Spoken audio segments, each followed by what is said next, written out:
Welcome to the Crimeycade podcast. I am the episode of the Crime Fighter, and it's Halloween.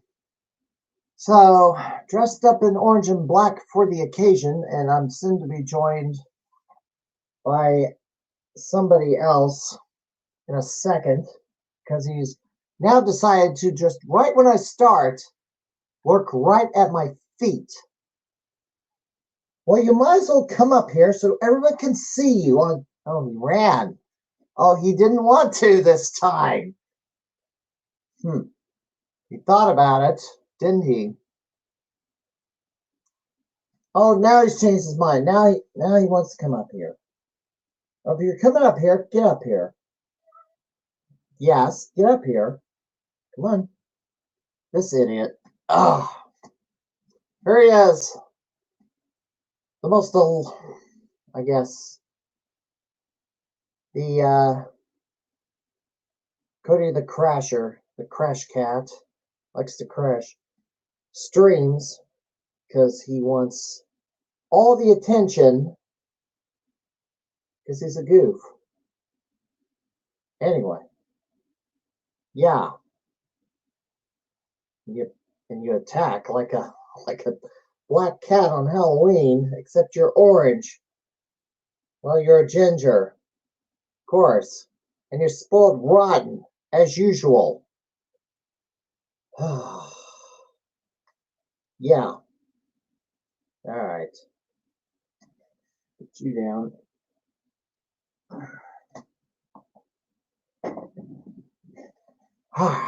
Threw him a toy so he could run out of the room. Anyway, I'm going to lead off, and because I had something to get off my chest, and this is kind of off topic. Yeah, can't talk. It's kind of off topic. Yeah, it's Halloween today, but next week, Election Day. And I'm telling you right up front, I'm not going to tell you who to vote for because nothing I say is going to change your mind. And some of you have already voted already. But it's not about who I'm voting for or who you're voting for. I've got a bit of a grievance, and the disclaimer across the bottom, by the way, if you don't want to hear it, tune out for a little bit and come back in a few minutes because I got to get this off my chest. Now, I was really fired up yesterday. Oh, you already voted twice. You can only vote once, but if you get caught, you might be spending some time behind bars. Just saying. Yeah, I am in orange and black tonight. Yes, I'm in orange and black. Thank you for the compliment. Anyway, I have to get something off my chest because I was pretty fired up yesterday. Somebody got me upset, and I was basically wanting to throw tomatoes at somebody. My grievance, I've been dealing with drama the last couple of years, quite a bit of it, and okay. I'm not gonna post any more comments for a moment, but my grievance in general is basically the behavior of others towards me and out in public. I'm 53 years old now. I've seen a lot over the past 5 decades now. 6. When during my first 5 years of the 70s, I wasn't fully aware of what was going on around me, but grew up in the 80s. And I have a lot of life experiences. So my grievance has been, in case of others getting in my ear,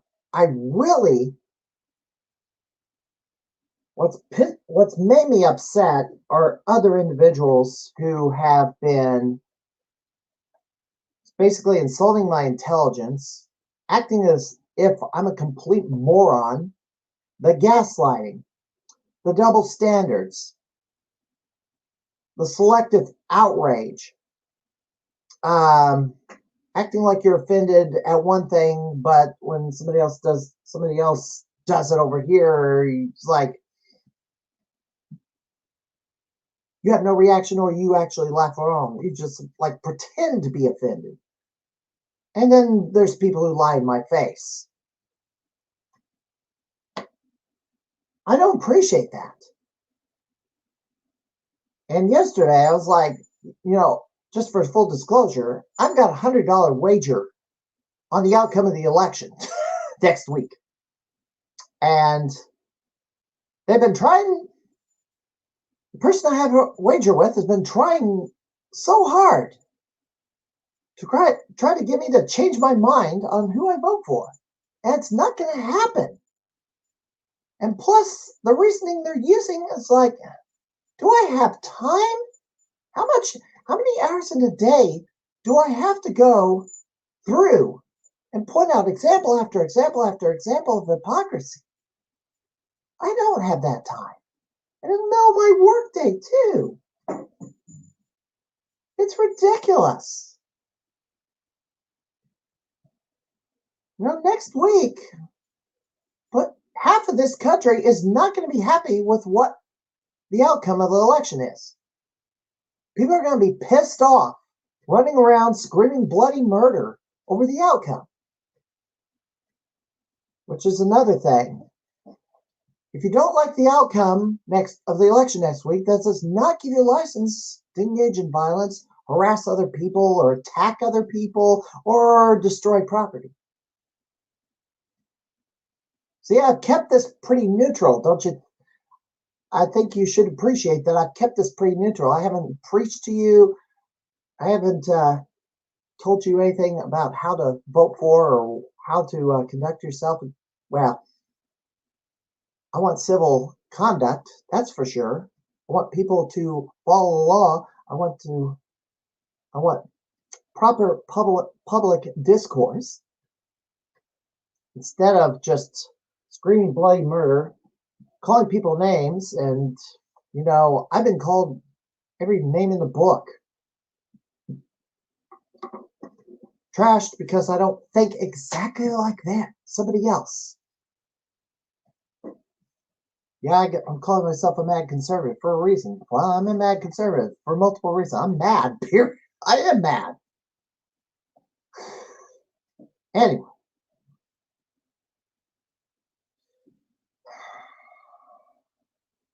It's going to be a mess next week. I don't even know who wins next week and the time I do the podcast next Thursday. Hopefully, we get well, if it takes to takes a week or more to determine a winner, give me a break. Somebody's not trying hard enough to count the votes. So, anyway. Something else, one other thing I don't appreciate is basically I'm really tired of lectures from narcissists. I've been dealing with narcissists for the past couple of years. Especially out of the wrestling scene. There's several toxic narcissists running around who act like their feelings matter more than mine. Yes, the cat's not in. Angel is not taking her bed. By the way, I had to strip that couch because the cats did something to it. Oh, I gotta clean it. So the cushions are missing because I gotta clean the cushions because of what one of these goofballs did. Yeah.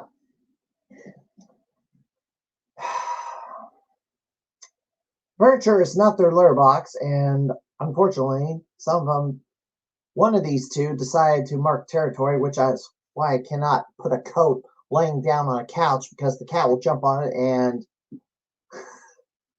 mark it. And then I got thrown in the washer. Anyway.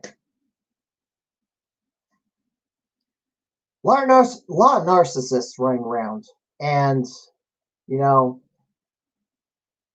Yeah, politics is interesting. You're damn, that's the understatement of the year. I know.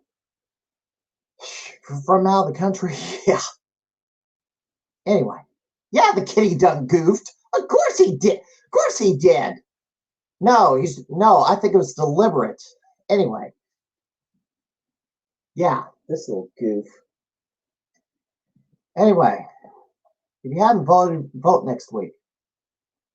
I'm not going to tell you to vote for because you already have in mind who you're going to vote for. I have in mind who I'm going to vote for. Some of you have already voted. Anyway, I think I'm done ranting for a little bit, but I had to get off my chest because I was like, people have like gotten me upset, and I just got tired. I just got tired of it, and I needed to rant a little bit, which is good for the soul. I didn't tell you who to vote for, but I've asked you how to conduct yourselves, especially because I'm tired of being the target of things. Why is somebody else's feelings matter more than mine? My feelings have never mattered. And the world doesn't care about your feelings, period. Yes, the world doesn't care about your feelings. I wish people would learn that lesson instead of try in vain to make the world conform to them, because it's not going to happen.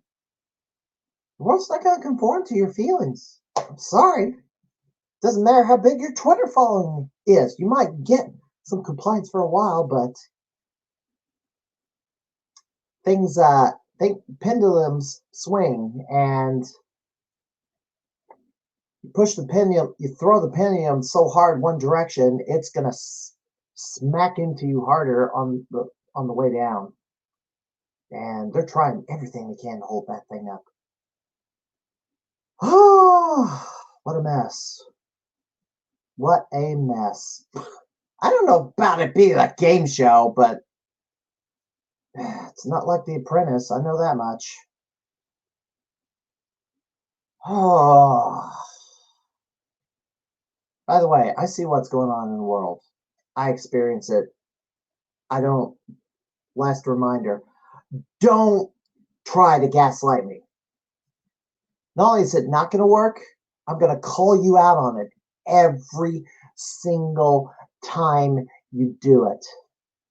Double standards, I will call you out every single time you do it. Selective outrage, I'll call you out on that too. If you lie to my face, I'll also call you out on it. Anyway, I think the rant is over. So, anybody that tuned out, you can come on back. Or tell them to come on back because I'm done ranting. Do I feel better? I don't know. But the last several weeks have been pretty much a horror movie in real time. Anyway. All right, let me cover a little bit of news before we bring our guest in. And there's a few things I need to cover here. I need to find a different way to flip the screen. Oh my goodness. Where's my control box? It's over here. Anyway. First up, this gentleman, Nick Shako. He was a prominent pinball player out in Ohio, pretty much Cleveland. Passed away this week. I guess he had. I don't know what he was dealing with. I didn't know the gentleman, but apparently he was a prominent member of the pinball, competitive pinball community. Seeing that he has, I'd have to guess he was dealing with maybe lung cancer or something. I don't know. Certainly, he was on a respirator here. He passed away, and doing the math, I think it's like 39 years old. Yeah, that's tragic situation. I did ask Tom Freeman if he has a trading card. He does not. Maybe that can be set up in the near future to honor his memory. Just have to maybe put some fielders out and get some folks together to write up a profile for Shaco, and then do like I don't know. They unveiled like 150, 140, 150 cards at the Pinball Expo 2 weeks ago. Yeah, this will be something to unveil at the Pinball Expo, or maybe one of the Cleveland arcade conventions. I know there's the Cleveland gaming convention that happens once a year. Or yeah, I think it was last month. I couldn't attend it, of course. I would like to attend it, but I had cats. Anyway, that was not all the tragic news that happened. Last night, there was a major structure fire in Peru, Indiana, at an arcade warehouse, Don's Amusement. Scott Wright, who is works for that company, or I don't know if he owns it or if he works for it, but he posted a message last night that with this photo that they've lost it all.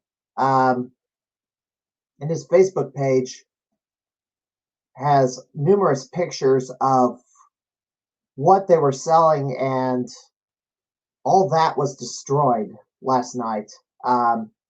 Because of where this warehouse was, there weren't any fire hydrants nearby. They had to truck water in from multiple fire departments to put this blaze out. And this is a 70,000 square foot warehouse, and flames could be seen for miles around. As for the cause of the fire, don't know what caused the fire, but Scott Wright,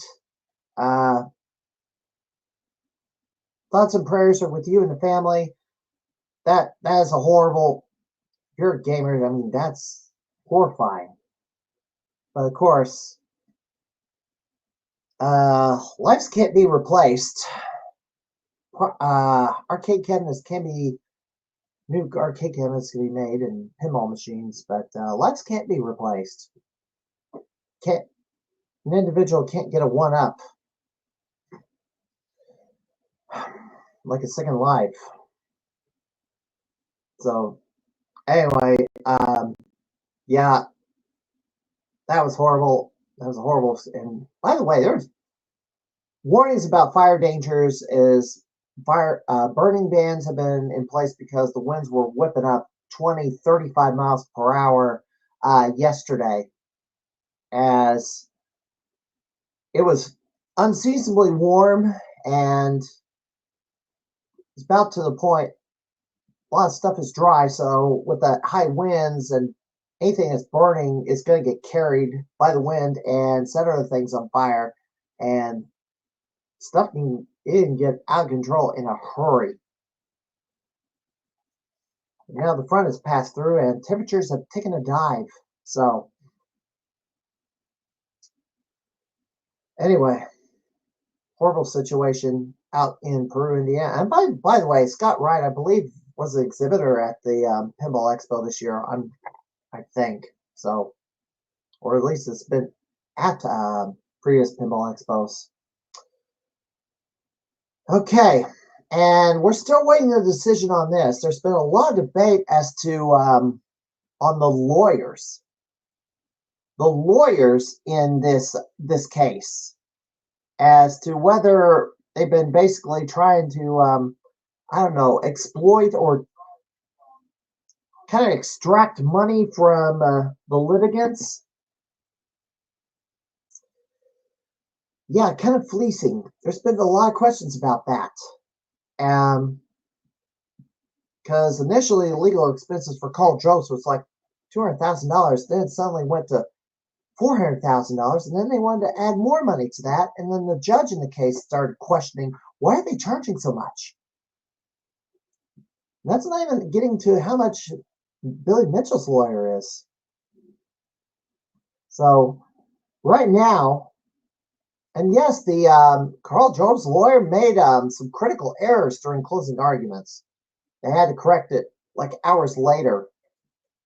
People who were observing the case, who were there in person at the trial, but were watching things remotely, because the trial's in Australia, and they were watching this thing back home because there was a break in the trial and everybody had to go home. So a couple of weeks elapsed. They resumed. There's no easy way to communicate with the attorneys because they're on the other side of the world. Now, if the person who transcribed the highlights of the trial was there in the building, he would have jumped out of his seat, he says, and yelled at Jobs' lawyer, hey, you got it wrong. You got to fix this now, blah, blah, blah, blah, blah. So predictions is it's 80-20. Now, I don't have a personal stake in this. I've been watching this with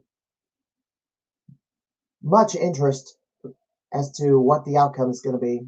I don't know how the judge is going to rule. But Carl thought he had this in the bag, and he's questioning that a lot lately. He is on edge. I wanted to ask Walter Day what he thought. He seems to think that Billy's got a great chance to win this. I didn't get a chance to ask him at the Pinball Expo because he was doing seminars all the time, pretty much most of the weekend. And I was tethered to Paul Zimmerman's vendor table. So, high score so far. And, well, latest update on that. And I got a lot of comments to go through in a minute. Well, you saw it today. Jeremiah Smith has taken the house high on Horror Story, 313,000 points.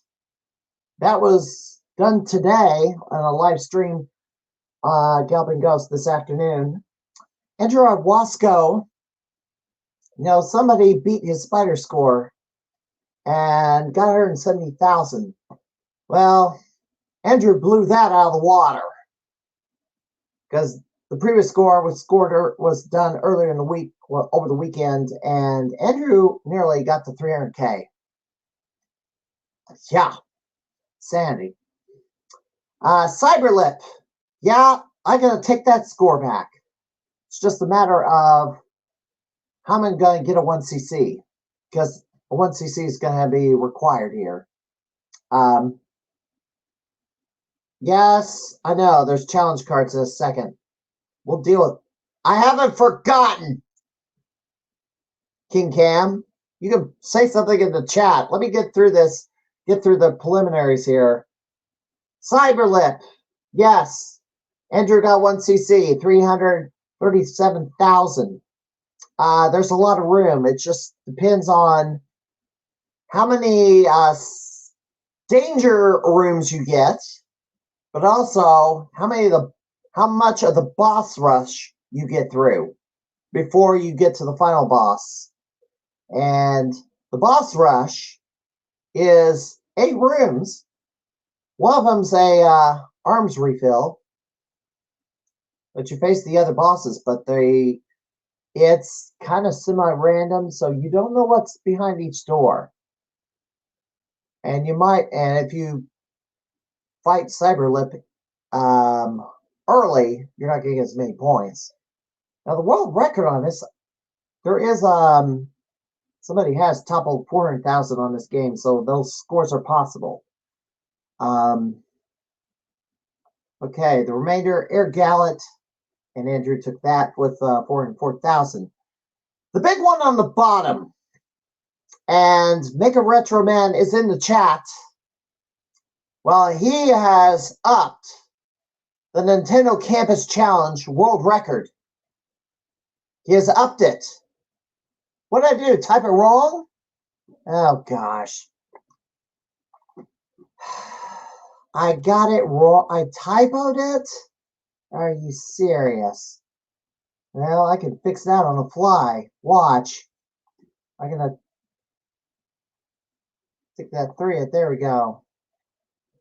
Now let's refresh this presentation over here. Oh, it refreshed it in real time. Cool. There we go. 26 million. He toppled 26 million last weekend. He can raise the score a little bit more if he goes again. It's just getting 1,000 extra points on Super Mario 3. We'll see if that happens. But yeah, 26 million. 26.3 million. New world record. Congratulations to Paul Tessie. And the chase for tokens. And look at this.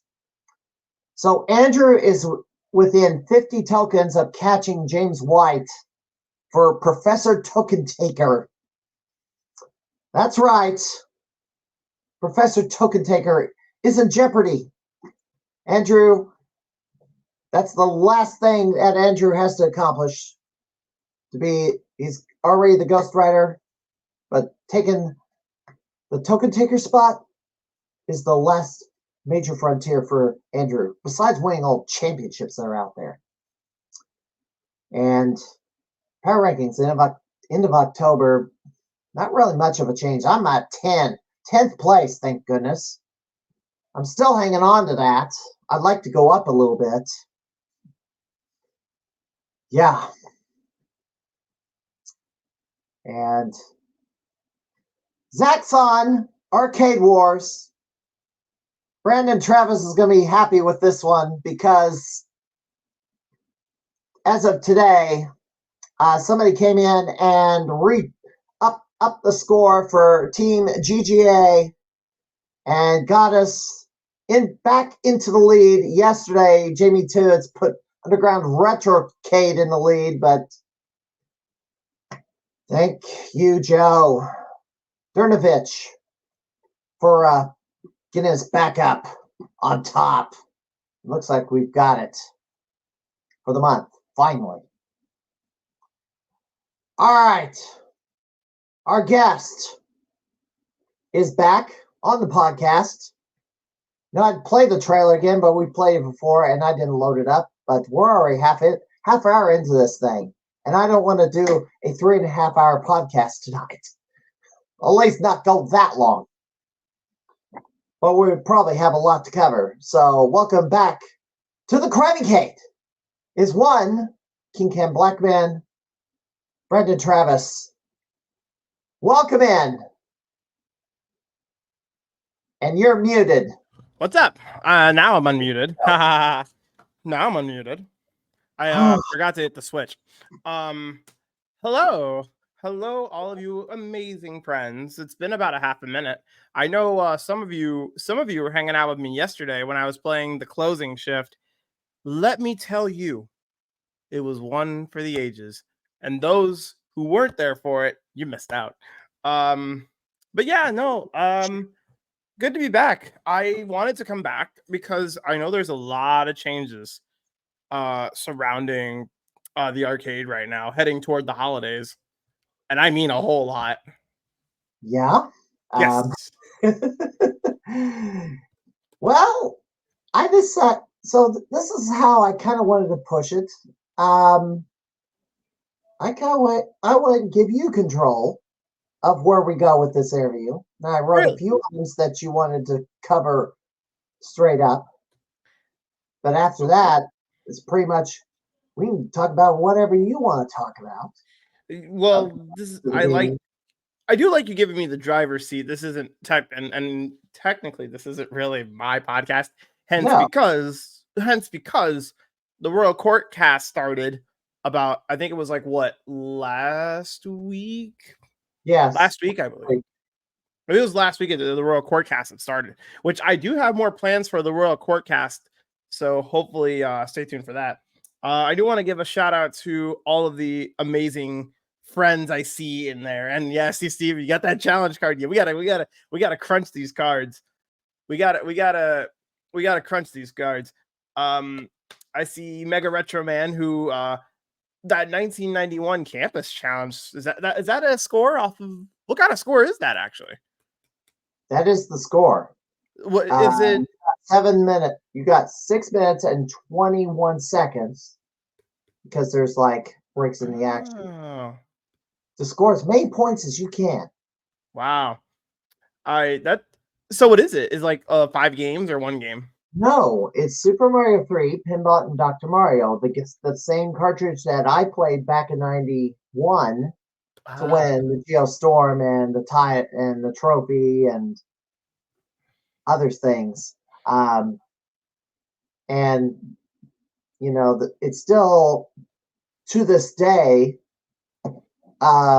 reaping me some gaming benefits, as I mentioned on his podcast a few weeks ago that I got included in the Guinness World Book of Records, as Cody has rejoined me here. Yeah. Mascot.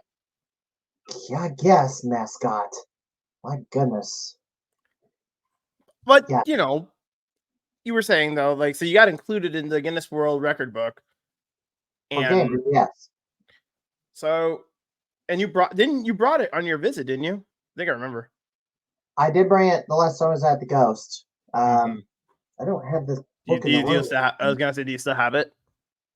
I did not bring it in here. It's it's in the garage because I took it to the Pinball Expo, and I didn't bring everything back in here. I was like, maybe I should have, but you know, I do have this. Yeah, the Bloody Wars. That's the promo. That's the promo, right? Yes, I got this. And that's the Paul Zimmerman's 3rd place for the Pinball Expo virtual pinball tournament. Yes, love to see that. Love to see that. No, I know. Speaking of, before we get into this nitty gritty, Pinball Expo. Oh man, I wish I was able to go, but literally, me and Mini Beach couldn't. I don't think he couldn't make the time, even though it was near his house. It was near where he lived, but I just don't think he had the availability to like go. We've gone to a point now where like, even after we go galloping ghost trips, sometimes on Mondays, it's like if I have a convention I want to go to, I usually, you know, have him go with me, because it's like if we want to film something, it's either myself or with him. And now his availability is like starting to shrink as we get into the holidays. So it really becomes tough now. It really becomes tough. You need a second cameraman. I know. I don't know. I mean, I could, but I don't know. Chris has done a lot. All your eggs in one basket, and obviously, I was very happy that somebody could take over for me over at Pinfall, because I was the cameraman there for so many years. You were a cameraman and a vendor. What? And a vendor. You were a cameraman and a vendor too. You were a vendor. Oh, you're talking about the Pinball Expo, but yes, I was. I got an exhibitor badge kind of a couple of days before the Pinball Expo, because I guess Paul Zimmerman got one sent to me, which was out of the blue, because I had bought a 3-day pass. I obviously couldn't play as much pinball as I wanted, because I was kind of tethered to the vendor table. Running a vendor table is not easy, let me tell you. Oh wait, you know what? Cracker Jack just brought up something valid. He did take over filming one time when Mini Beach couldn't go, and that was Asen this year, I believe. We filmed the second. I think this was when we filmed the second Verbal Ace skit this year. Yeah, he did do a really good job filming the skits at Asen. So shout outs to Jose for that. Hater Shack mentioning the Hell of a Boss episode, which me and Allison did just watch on the Discord call before all of this. This was like about 4 hours ago. All I could just say is that it was spooky. I'll give it that. It was good. But yeah, no, getting back to Pinball Expo. Wish I could have gone. I wish I could have did it. Maybe next year. But I still said, I think I wrote a status. I said happy 40th anniversary, regardless of the status. And I was like, oh, we'll see. Well, maybe we'll go next year. But yeah, this time it was like, yeah, I couldn't do it. And I went last year, which was easy. But I don't know. I guess this year we just couldn't get it. Well, the other thing is, I was ready to defend my Pinball Expo title, and that didn't happen. I still think, before we go into one of the big topics, which are these, I think, and this is a prediction, I still think they are going to be going back to C2E2. People are having some doubt a little bit about it, but I still think there's like maybe a 10% chance because, and again, Pinball Expo was a good show for them, tournament or not. It was still a good show for Doc and all the guys who go with Doc and to all the shows. They still have a good time, but I think it definitely it was all about C2E2. When I went there this year, yeah, they had a tournament, but I mean, I think like every face was in a screen. Well, it was a one-on-one tournament, if you want to call it a tournament. It was a one-on-one. Nobody again. So it was just me and Jimbo Slice battling out for the title, which because of that, people were there for the C2E2 and the comic books and all the vendors and crap, because it was like, that was the first time I went out there, just saying. And there was a lot there. Yeah, there was a bunch of actors there too, but I'm not an autograph collector. Sure, I'll walk up and say hi to somebody, even celebrities and stuff, but so I don't think I think people were just there for the anime convention, not necessarily winning championship belts. So here's the thing about this state, like our state, when it comes to these events.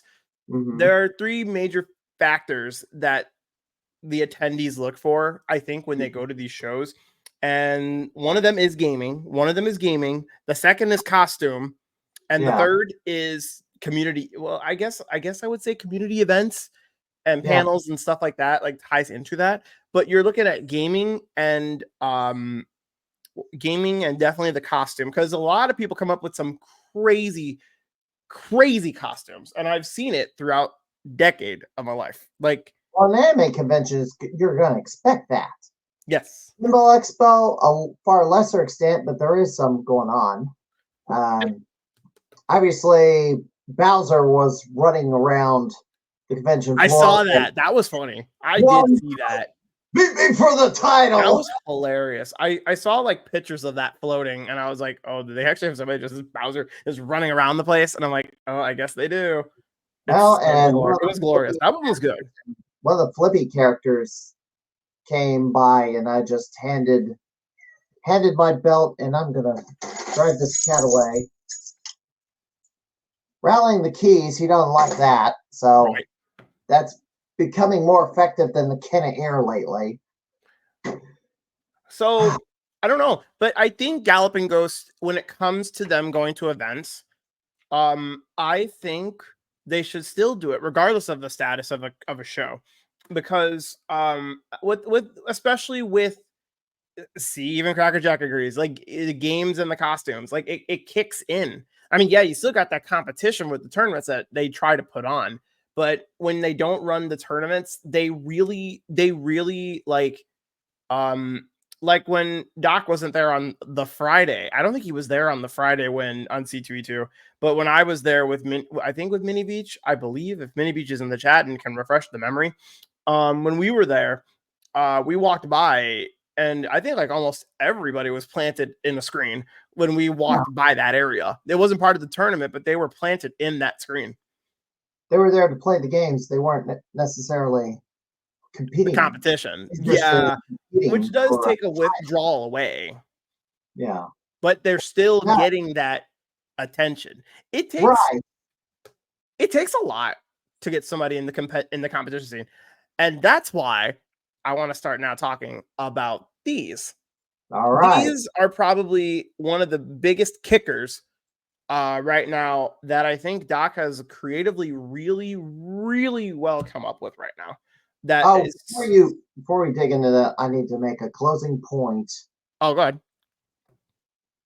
Promotion, promotion, promotion, promotion, promotion, promotion. Literally. You gotta promote the tournaments to get people in it.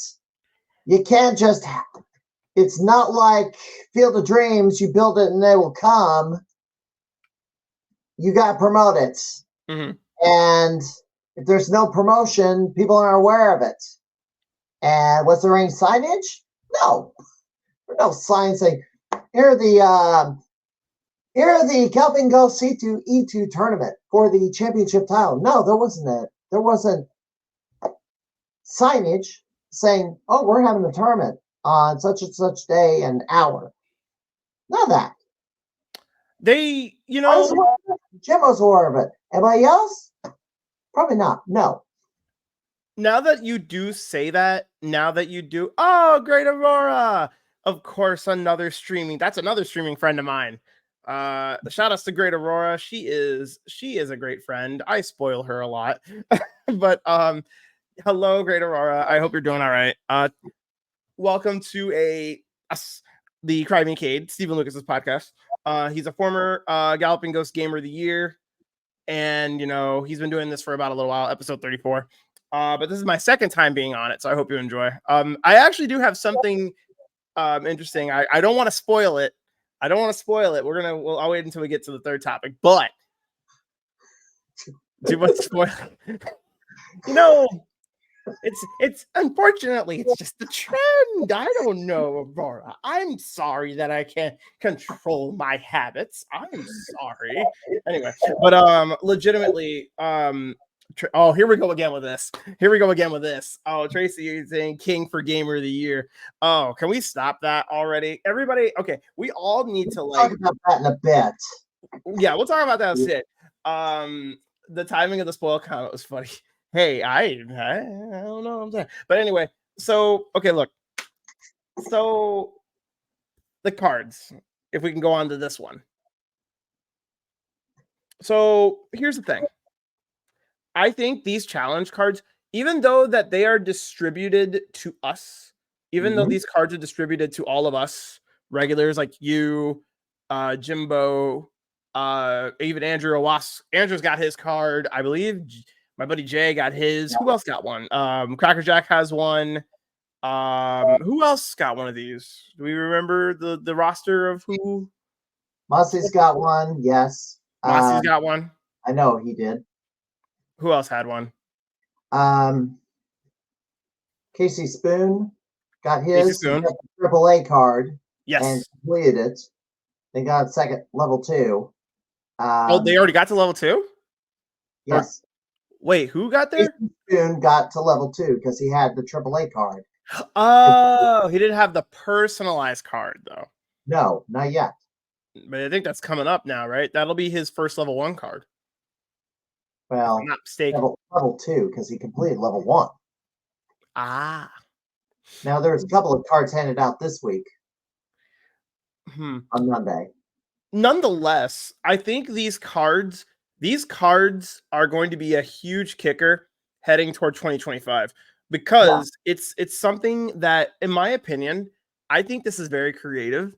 And if you look at another, it ties right back into the convention scene. What are one of the big things, especially since Hasbin Hotel came out? Trading cards. Cards. Like it's literally it's one of the I don't know if I would call it a concept or like things of the year right now. Yeah, exactly. Like for your what were those? The Walter Day trading cards. Yes. And 140 of these new ones were handed out. I gotta tell a story about that because there was I didn't want to distract you, but I might. No, you're good. Now, 3 years ago, a lady got her first trading card by the name of Emily Brooks, who is out of I believe North Dakota. They got a pinball. I need to figure out what I need to recall what pinball place she was associated with. Well, after she happened to she came out. I didn't know her, but I happened to see that she got a trading card, and it's like I mentioned to her that now that you got your first trading card, you gotta work on your next one. 3 years later, she fireside chat or fireside gathering after hours around the fire pit with Paul Zimmerman and all key players in the that are at the Pinball Expo every year.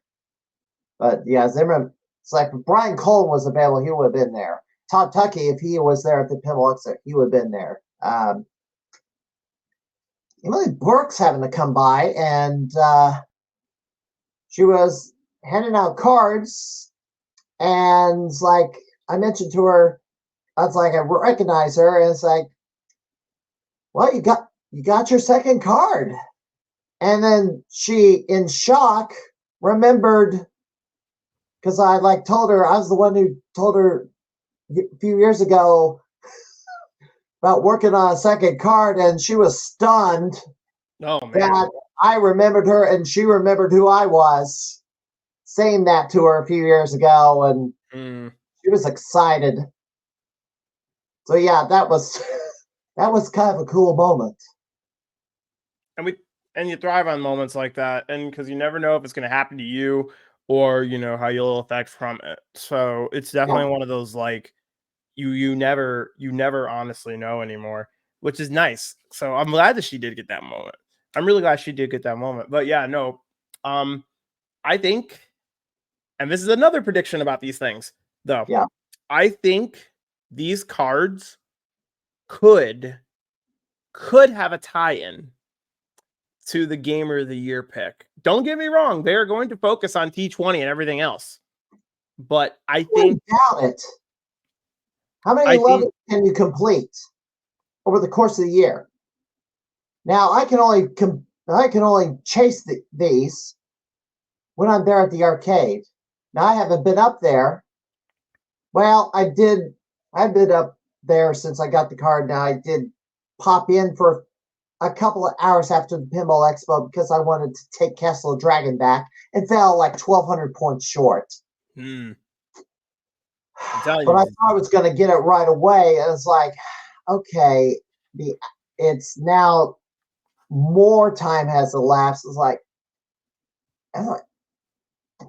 there is no way this is taking this long. And I was like and that was the only game I played over there on my way out because I was only there for like 2 hours. And I didn't expect to go for 2 hours. I was just going to stop in, take the score, then leave and head on home. It didn't happen. I was like 200 points short. They haven't aired the score, by the way, and I didn't submit it. Man, they've about it. But I'm gonna be back. But it's gonna be Veterans Day weekend by the time I get back up there. Here's the other thing too. They and again, the emphasis is on the card itself. It says challenge. People think, I mean, as good as players as some of us are. Yeah, I mean, I understand that not everybody. Yeah, even you could be anybody kind of level, like former Gamer of the Year or not. It's a challenge card. It's not like you can't beat it in it. I mean, there have been people that have. Well, that was a AAA card, but the personalized cards for you and I, like, I mean, those are scores. Like, for example, this Phozon 500,000, that's literally breaking the world record I currently have now. I'm surprised they put that on there. What? Which one? Phozon, because you already had House High. Well, so the thing with the Phozon score was that before the card thing started, I did beat the old score. Well, because I was working on the game. I was working on the game on a day where I was like, you know what, I'll just play Phozon. And then lo and behold, somehow I got past World 8, or no, I got past World 7 in the game. And then all of a sudden I was just like, well, I probably got to keep going. But then I got to a world where I didn't know. And then like, I just kept, retrying and retrying and retrying. And then all of a sudden I ended up with a new house high, which was like 492, 130. You trying to kill screen it, right? No, not yet. We're one world away from doing that. Speaking of which, Loki, I was playing Phozon and looping while I was waiting for your message. I was playing it off stream. And I was like, thank you, Tracy. I appreciate that. I was playing it and looking at it, and I was like, you know what? I got to start figuring this out, because if I want to actually beat this, well, not looping, but Phozon, I really want to get a one. This would be my first ever 1cc too. So it's going to be very interesting because I'm only 2 worlds away on it. It's not that there's not much in the game left that from where I'm at. But games like, I don't know. I know Ninja Gaiden right now is the biggest obstacle. Well, actually, I've been learning it a little better, but it's another big obstacle. You think 50,000 points is a easy number to get, but no, you have to actually like because survive in it. It's not a high scoring game. No. Now there's a level where you can just get a bunch of free points. Of course, you gotta be careful, because Doc is like claiming it was like unfair padding. Well, unfortunately, now people have used that, burned all their lives, and still 1cc'd the game because they found all the hidden 1-ups. After that, the only way the score is going to go up is going to be that section that bugs him so much. And it's kind of like Magical Cat Adventure. The first boss, to get the score that I got on it, I had to burn all my lives, and hopefully it would spawn a bunch of featherless chickens to kill, because they were worth so many points. But I also had to after that first level and get as many points as I could, I had to make my way towards the last level of the game. I ended up burning, and then still burn all your lives up, trying to get points in a section before you go to the final boss. Obviously, I finished and kept one. I kept one. I burned them all except one, in case I missed the jump, because there's some tricky jumps to get to the final boss if I missed the jump. And by the way, it was intense. Stupendous, man. So intense to get that final boss, kill the final boss, and get that world record, because the world record was already over 1 million. It's like, but you had to do all this point pressing early. Ugh. You were going to get the world record at all. Stupendous, man. Bringing up 50,000 in Ninja Gaiden comes before the padding, so you have to make the stage 4. Yes, and this is something that you told me in person. 50K, huh? You sure you don't want to hide away? Oh, I see what you did there. You're so funny.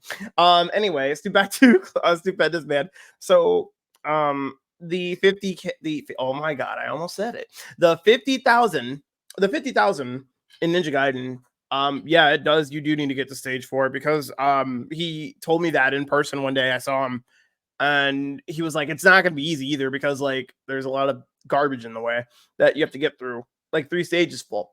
I know right now, I think so far in the game, I've gotten to at least stage 3, but mid stage 3. I didn't get to the stage 3 boss yet.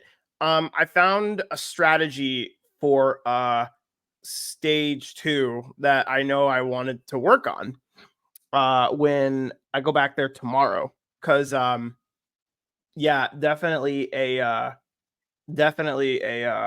what is it, a very, very long-term goal.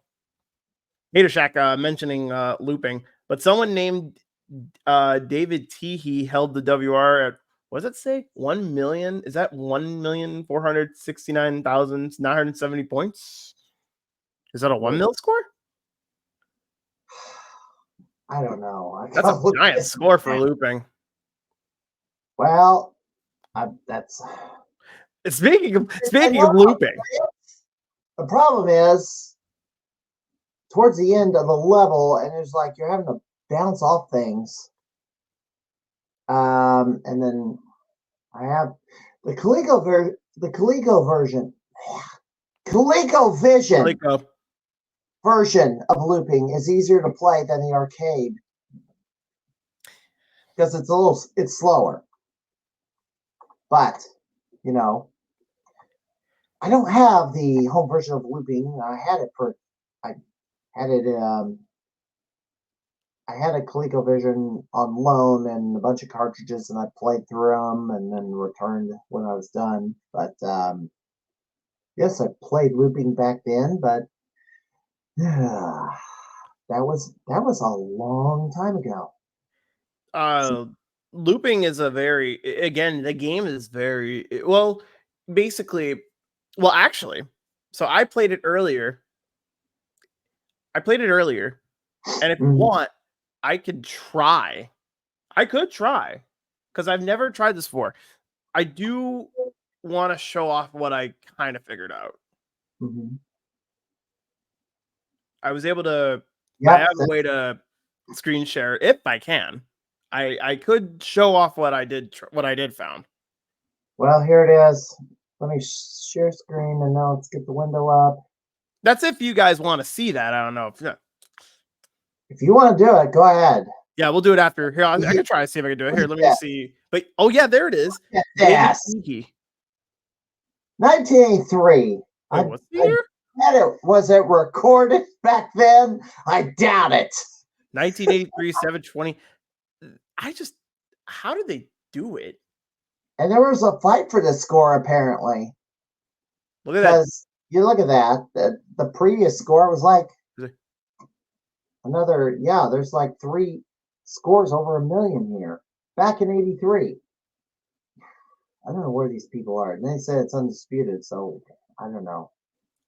Crazy, but here's the thing.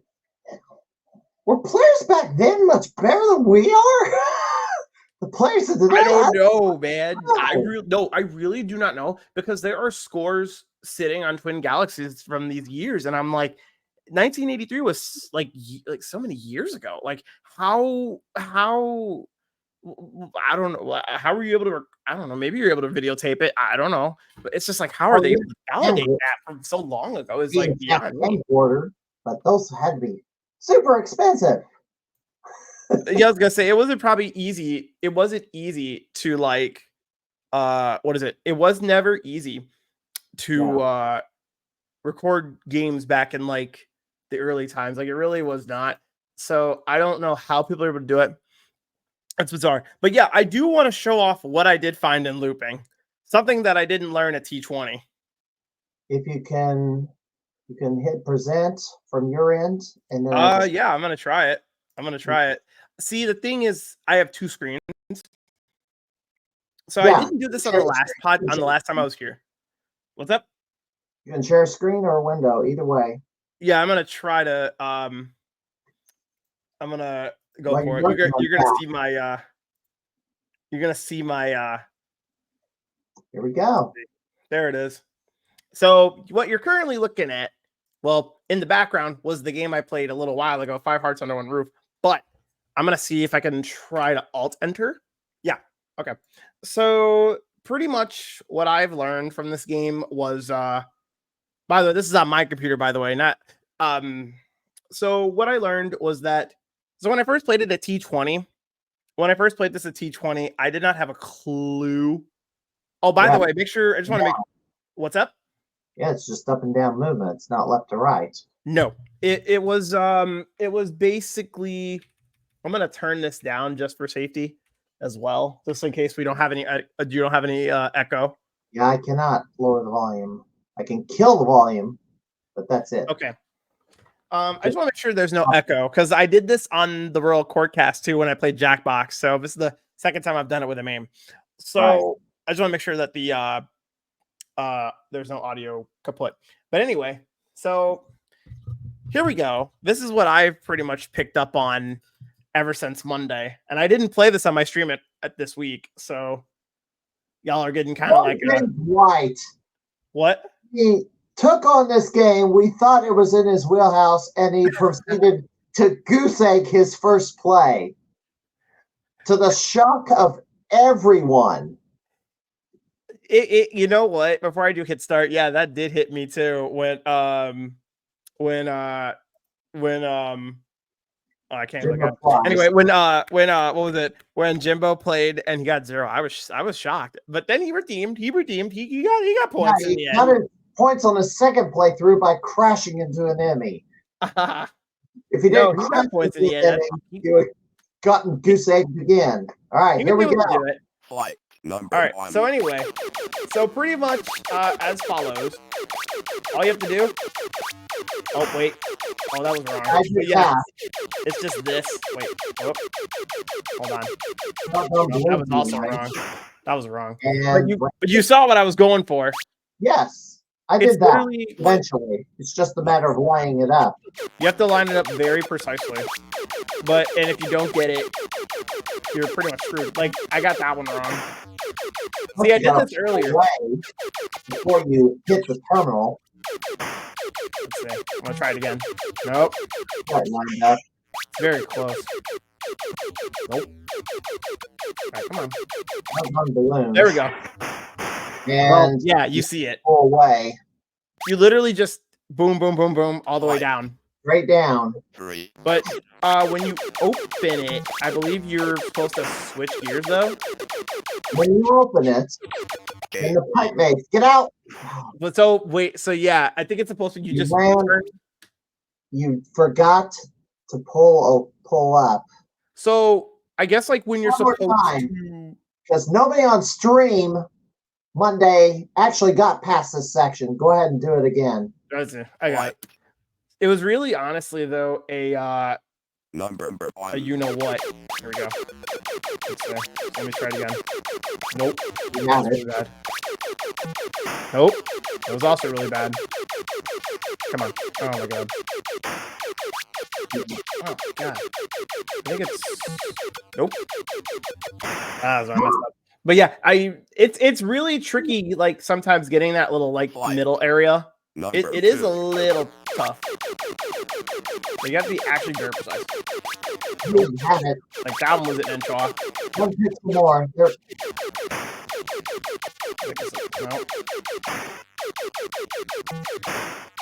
No. We got there.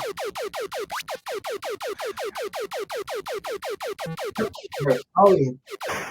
But yeah, that was basically how I got 11,000 in a play. You saw it earlier. Oh my god, it's very inches off. Come on. Oh my god. Whoa. Here comes the balloons. So those balloons can also just come out of nowhere, right? Keep going, but I'm going to load this thing on my end. Wait, what's that? Problems on my end. I'm going to load this up real quick. You also have it? No, I don't have it. I got a cop. I'm going to rig it up on my. I'm going to put it in main right now because I didn't have it. How you went down? Yeah. Jimbo did that multiple times. Dude. Number 2. See, because the thing is with this game is you were pretty pissed off when that happened. So you have to pull away. Like literally. Oh my goodness. This is number 3. Nope.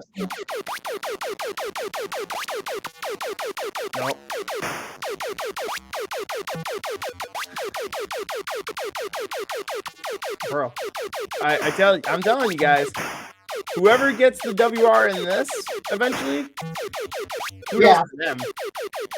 Yeah. I doubt anybody gets it. Whoever. Yeah, I doubt anybody runs up 1 million on this game. They would have to be playing for hours and hours and hours. So you only get 3 lives. Or whatever extra life you get. And the red balloons are out and you're in trouble. Somehow surviving though. You had it. I almost did. No. Well, now they're going past it. It's so complex though. Like literally, you have to be exactly lined up. It's so like I don't even know how to describe it, guys. But like it's a tough. getting a. It's giving me It's an funny. error. Top bin incorrect link. So like what? Ah, damn it. I gotta. So really download. quick, I saw as you're loading this up. Here, I'll wait till you get it loaded up. Will you get it for your collection? And I will. I'll One error saying there one of the files was an incorrect link. So like what? wait. What did you find? Said one of the files was an incorrect link, which I kind of have to believe that for a small game like that. And this is files that you will not be able to retrieve from time to time. But basically, yeah, I didn't do that. Was a very bad run. But yeah, no, it was pretty much like kind of you know what, very good, very very very like complex. When I go back tomorrow to play this again, it's gonna be a time. It'll be definitely a time. I know for a fact. Maybe I'll stream this next week, but for right now, I'm looking forward to seeing who's gonna take the T20 score from Zurst, because I believe Zurst had the high on this already right now. I believe. Yes. Zurst has it. I got this. Looks like I can copy. I wonder if this is right. Are you trying to get that file? Trying to get that one file. I got it off the Internet Archive. Now I got to stick it in the doggone. You gotta get into the thingy. Yeah. The zip file. Allison acknowledging the wallpaper really quick. So that wallpaper was an animated version of the girls from Five Hearts Under One Roof that I found. Well, it's not really a wallpaper. It was just a picture of them looking animated, which I thought looked really nice. So yeah, that's just all it is. See if I can get this in here, because if the like Tracy saying like the way I didn't have a clue what I was doing with the baseball game. You mean Power Up Baseball? By chance. Yeah. I'm just catching up on chat for you while you get that file. Let's see if it lets me do it now. You got it? I don't know. We'll see. No good. Negative 82. Let's do command line, maybe. Damn it. Golly, geez. Main looping. Here. Okay, so wrong length, wrong checksums. Well, let's see if it runs anyway. Looks like I got away with it. Did I get it? Oh, I gotta remove it on your side. All right, share, present. See if you can get it. Share screen, window, that, share. All right. Did you get it? Well, I gotta rig the keyboard. Yeah, you gotta break the keyboard down. You're gonna be playing with keyboard. I was playing with 8 sticks, so you'll probably do better than I did. I'm not gonna use the stick. I'm gonna use keyboard because I don't have time to do anything else. Thank you. Flight. I gotta number one. Yeah, I figured. Stand by. I knew that was gonna happen. I'm feeling a mood right there. I feel it. Yeah. Uh-oh. It's upside down. Restart it. Oh, why'd it go upside down? I saw that. Yeah, because I hit the reset. Oh no. Well, because I was not gonna. That was. Thank you. It's like I had to push up. Number one. Tracy's saying impressively bad.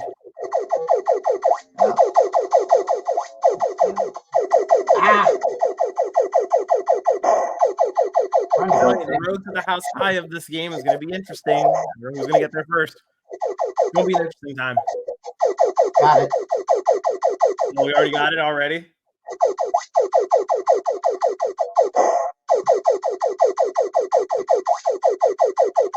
Anyway. So, hold on a second. I got to turn that down. Uh-oh. No, I paused it. Don't worry. Oh. Well, one, I should have shared the damn screen. Oh, no. Big old, oh, no. I forgot to share the screen. It's still up. Oh, no. Calm down. Slider control, I got to turn the volume down because I forgot to do that. See, this is what I do in my streams like all the time. Literally just turn that volume like all the way to a negative. Okay. That Three, preset two, score, one. There we go. 25,350, though. That preset score. And now the red balloons are out. Yep. There we go. Oh. Yeah. I'm trying to get in the middle and it's not working. So it's like when you shoot it, And I went the wrong way again. I God. believe when you shoot it the right amount of times, you're supposed to escape. I believe. I'm going to start over. Sorry. I'm going to start No, over. you're good. I believe the trick is I think you're just supposed to like shoot the middle and just escape. Or Yeah, no, you're supposed to shoot the middle amount of times, but then you have to like turn it around at the right time to escape. But yes, Allison. I wish they had an actual like I wish they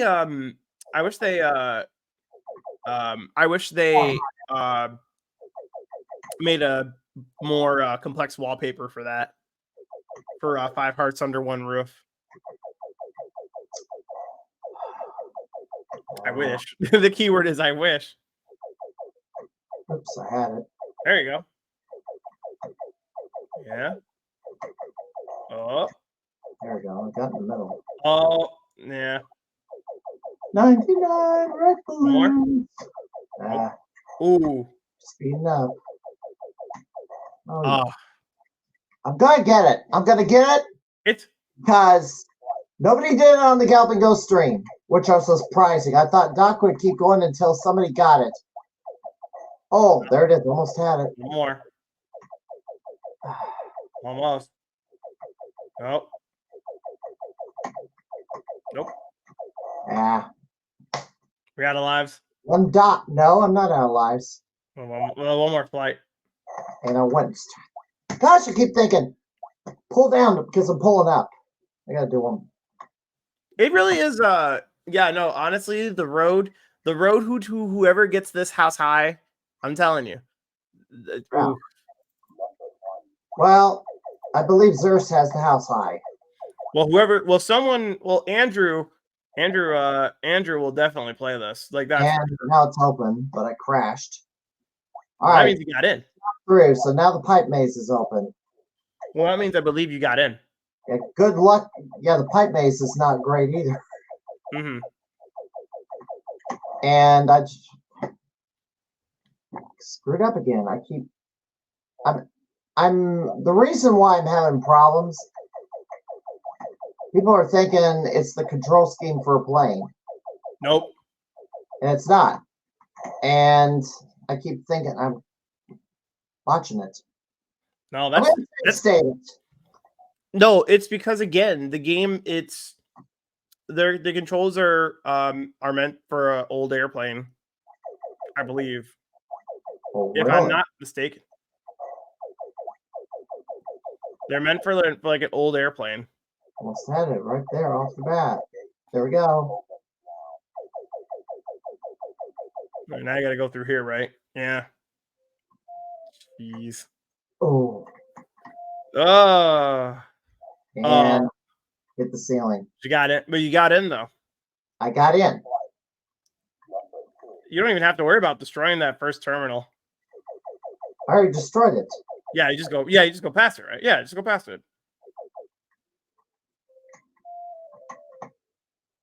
Yeah, if this game had inverted controls, Hater Shack, ooh, let me tell you.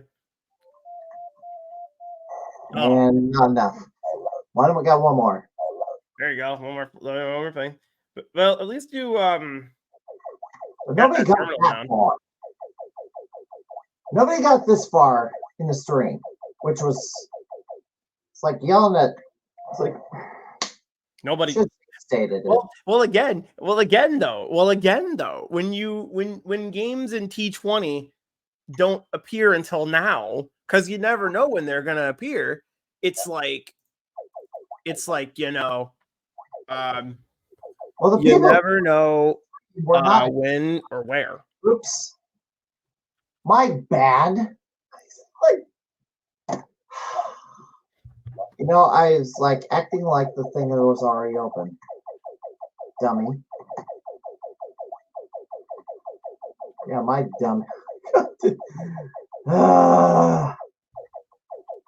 I know there's one game when you're good that I want to bring back on the Crimeycade, if you don't mind. Which game is that? Cosmo Gang. Cosmo Gang. Do you have it? Yes, it is actually ready to go. Almost had it. Wanted to bring up that game for a moment because I know that's the game I'm waiting on. Very patiently. All right, this will be a last run, but all right, go ahead and get it. I was the last man, so. What? Oh! Oh, wow. There we go. See if I can get through at least this portion. Oh boy! Ow! Oh, It. hey, but 10,000. Yeah. 10,000 though. 10,000. Well, I didn't point press, so 10. anyway. Well, I mean, again, it's definitely going to be a time when that one comes out. Now, here comes something. Now, this is what I'm waiting on this. I was happy to see this at T20. I mean, probably just as happy when Sky Kid was at T20 this year. Cosmo Gang was definitely one that I'm really waiting for because who has the high? It's Mossy's. What's up? Mossy's has the high at 7.3 million. It was definitely, yeah, I was gonna say this one was an all-time favorite. Shout out to Mossy's for the score. But this game was also, can't find my power button. Oh, there it is, found it. But yeah, basically a lot of comboing points in this game. Basically Galaga, but like not Galaga. It was like Galaga, but it was like not Galaga. Yeah. I think my favorite thing in this game is also the bonus rounds. Right. Primarily because they're very creative and they have patterns in them. Oh, when was your birthday? What's that? When was your birthday? It is coming up. Because you were talked about in here that it's going to fall on a Monday mystery. Yes, it is on a Monday mystery game this year. My birthday does take place on it. So I'm really wondering what's going to happen because basically you're asking for your birthday this game to be added to the arcade floor. Well, it could happen. There's a lot of things. You might as well make that wish, so he knows. We'll see. I mean, maybe Doc might pull something out of the water. Who knows? It really, and it goes with saying every Monday. Like, who knows? Right. So, but I am excited to look forward to seeing what he will have in store. Tracy mentioning everybody will sing happy birthday to me. Yes, that is true. Yes. Well, not really. But well, if I was there, maybe. I would. At least someone. No, just missed a few. T20. Gosh, bro, there was a string of years when my birthday was during T20. Your birthday was during T20? Yeah. How was that? Well, you were there for some of it. I'd like one day during that is brought cupcakes. And then Doc Mack made some sort of joke saying, "Why should asking if I drugged the cupcakes to get an advantage in the tournament?" It's like, are you serious? Yeah, like engage in a little chicanery. You want to know, when is your birthday exactly? The date. You don't remember your own birthday? Well, my birthday? Yes! December 23rd. There we go. December 23rd. So you almost were a Christmas baby. Yes, almost was a Christmas baby. Yeah, December 23rd, 1992. No. Oh, that's not good. I just kind of took a little. There Oh, is wow. a Christmas baby in my family. One of my cousins was born on Christmas Day, so I ended up sending him the video of Spike Jones singing "My Birthday Falls on Christmas." Nice. Yeah, you have to. Um, so let's say they give this game to you on, the day before Christmas, Christmas Eve. Gosh, Christmas is the middle of the week this year. Good grief. I did not even realize that. Which is going to make things interesting for burning the rest of my time for the vacation time for the remainder of the year. It's like, coming to work on Monday is like,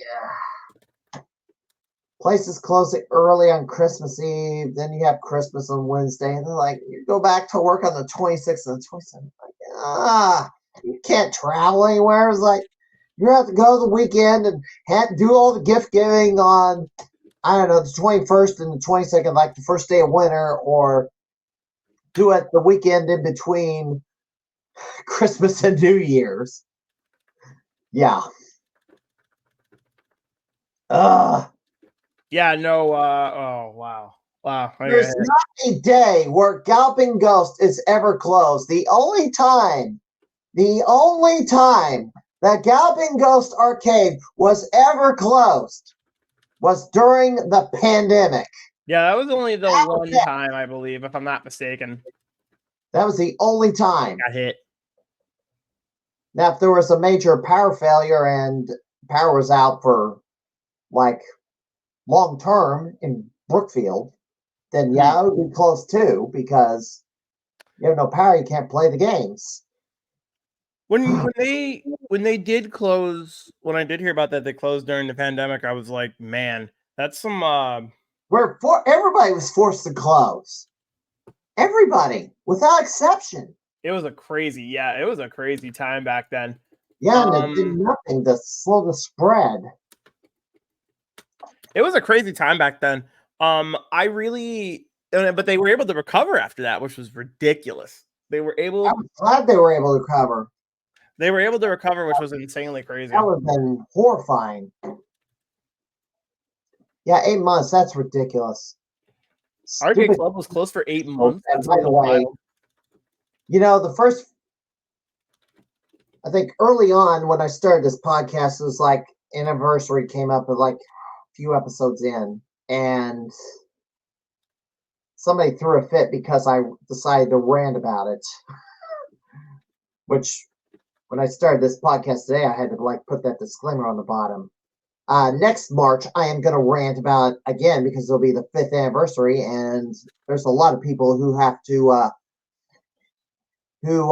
have yet to be held accountable for their actions, and they deserve to be. They absolutely need to pay some sort of penalty for what they did, because they didn't help anybody. They ended up, good intentions harmed so many people. You beware of people with good intentions, because they don't always have your best interest in mind. Yeah. What was? Yeah, no, it was really weird at the time. Yeah, it was weird. Murder, and I would have participated in all the protesting too. Good grief! It was always a weird. It was a weird time. It was a weird time. People pissed off at me because I wouldn't wear a mask, and somebody else got through a fit because I pulled an April Fool's prank. They playing off the pandemic. You know what game it was, don't you? Most of the things that happened during those years were some weird times. Yeah, most of the Missouri was a good escape. We drove into Missouri to shop. Yeah, I was gonna say they had some times. Anyway, they had some times. Here, let's see. What was I gonna say? Oh, the joke. Yes. You know what game I used for the April Fool's prank that played off the pandemic? I think it was Double Dragon 3, wasn't it? No. Oh, no? No, that was later. That was a picture. That was a photo prank. This is a video prank. What? Oh, I think, okay, never mind. I think I do remember this. It was Lethal Enforcers 2 because the villains had masks on them. So I changed the dialogue where they were like shouting stuff like "Put your mask on, 6 feet, you're spreading the virus, blah blah blah blah," and you could shoot these morons in response. Mhm. Blood Bunny threw a temper tantrum over that, and now I didn't post it on Galloping Ghosts group, but he did, and it didn't stay up for very long. That was also a wild time. He There threw was a again, tantrum over that one. it was a lot. Well, he also went on Twitter complaining about me not wearing a mask in a stream. And a lot of people got pissed off at him for that. Which is why he hasn't been around hardly. Maybe people have their reasons for not being around. It could be like anything. There are people always like have certain reasons. You know what? Right. Anyway, I was like, I'm gonna show this off. I'll show this off. This is something I'm proud I got back into working on again. I'm proud I got back into this game. Right. You know this one too, right? Yeah. I played. I'm really proud that this came back because this game showed up. This game was in the last Pinball Expo tournament, which I won. It's crazy now that happened. It's crazy now that happened. Like now that I learned it, it was thanks to the challenge card and some of the ways people played this game. I got better at it. Yeah. And definitely going toward especially Pearl. Pearl did his 1cc on this bad boy. Yeah. So he owe him a lot for that. Owe him a lot for that 1cc video he did because I learned a lot more things that I was supposed to do. Right. For example, you're going to see one of those things coming up. So not this part right here. Well, all stage 1 is all obvious stuff. Yeah. You have to. There's one that you just blast that will kill them all at once. Yeah. So that's an obvious thing. But what's coming up is really vital. And it's, or no, not here, in stage 2. Well, you Stage gotta 1 go is all blah, blah, blah. left. All obvious stuff. Gotta get some of them coins too, because Speaking of Pearl. Speaking of Pearl and his 1cc. Here. Yeah. Hello, Pearl. Good to see you as always. Now I do point press this level because I try to get as many coins as I need early to get a decent. Well, that didn't plan out the way I hoped. So everything went over to the side. So that's okay. I'll still have enough gold to get what I want. So there you go. I do this right. That's if I do this right. Let's see. Well, yeah, that too. Yeah, there's stuff in the tree. And I'm gonna try to get as many of these as I can. For you get some decent coins for the boulder and log destruction. Let's see. You need more to get an upgrade from that from the guy. Merchant. The one I grabbed is important though. Yeah. And which one did you grab? So it's the rotator. Or I don't know if it's a rotating tool. I don't know what it's called. But it's like a boomerang kind of gun. The $150 item or the $100 item? I think it was a $100 item. Okay. I did get that one because one of those three is a split shot. I think it's I believe it's the third one. Anyway. Let's see. All right, jump. Get this. See, am I actually going to be able to get to the point where I got to before? Yeah, there's that.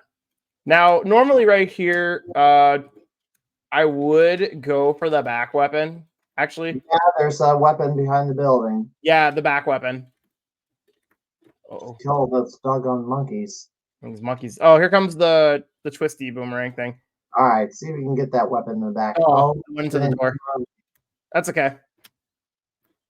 Now here, boom.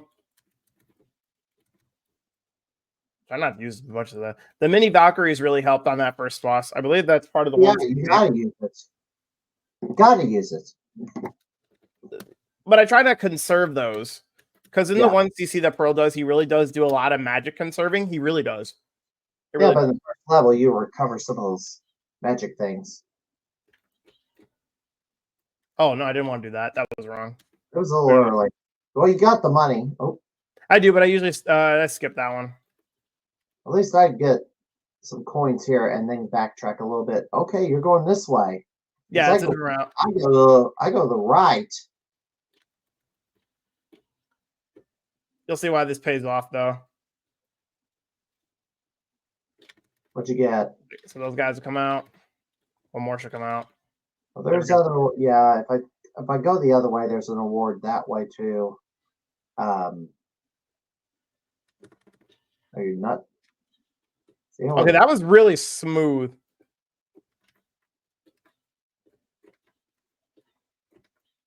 No, I don't think I've gone this route. Pearl saying the money is barely important, which is pretty funny. that's 100% true. Turn the volume on, so you missed a lot of that gold. That gets to be important. Something up there. I don't know why I don't like touch most of it. Again, as Pearl just kind of stated, it is pointless. It is pretty pointless. So, again. All right. So coming up, there's a little thing here. Second dragon. Yep. Got it. No use grabbing all of that. Well, you can't because it's all falling off the edge. Oh no! Oh god, I did not do that right. That was horrible jumping. But we got all that cleared up. That's fine. All right, now here's something here. Shoutouts to Pearl for this strat. Shoutouts to Pearl for this. You can just keep going back and forth. More than once? It's a little trick that Pearl picked up. So again, that's why I said shoutouts to Pearl for that trick. But you can only do it like a certain amount of times. Okay. So see how it's gone? So you see that? Yeah. And now the chest is gone. You can't do it. You can't do that again. There's a merchant up here. Yeah, Now this one, that one. He was supposed to give you like an extra heart. Right now, let me see if I can do this one all right. Now this is the one I had to like kind of learn on the fly. Just kind of basically just going through. Yeah, I don't even do that. I just go behind the flaming log and just blast it until I get this guy. Yeah. For this one, just dodge all those. Well, you get a lot of points out of it. triple shot. Nice, perfect. So yeah, see all the because again the game when it gives you gold, it gives you so much. Oh my god, I almost jumped off that edge. Yeah, that was very close. All right. Then we're going towards the boss, and there's multiple versions of it. All right. Depending on which one route you take to get to it. Yeah, the diagonal one is another route. All right, so I think right here, I don't have a lot of. Well, no, I have 2 hearts, but it's still kind of like dry. Yeah, GGA settings are incorrect. Default. I always thought it was 3, but you know, it was supposed to be 3. Oh, I guess they must have changed it. Running. I guess they must have changed it again. All right, here we go. All right, now I can just kind of just long jump, and then this guy. Yeah, the route I was thinking of. The branch tree. So I kind of learned this a little better. So I just kind of U-turn around.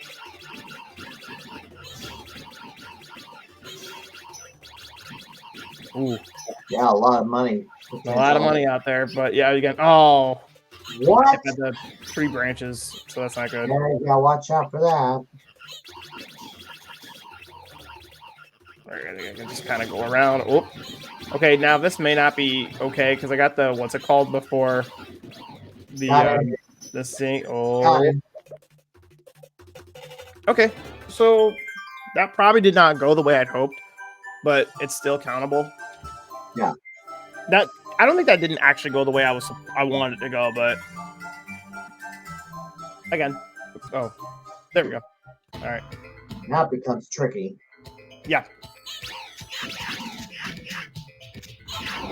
Yeah, fire comes out. Fireheads. The fireheads are going to start sneaking out. But again, this is where that boomerang thing comes into play so much. Wow.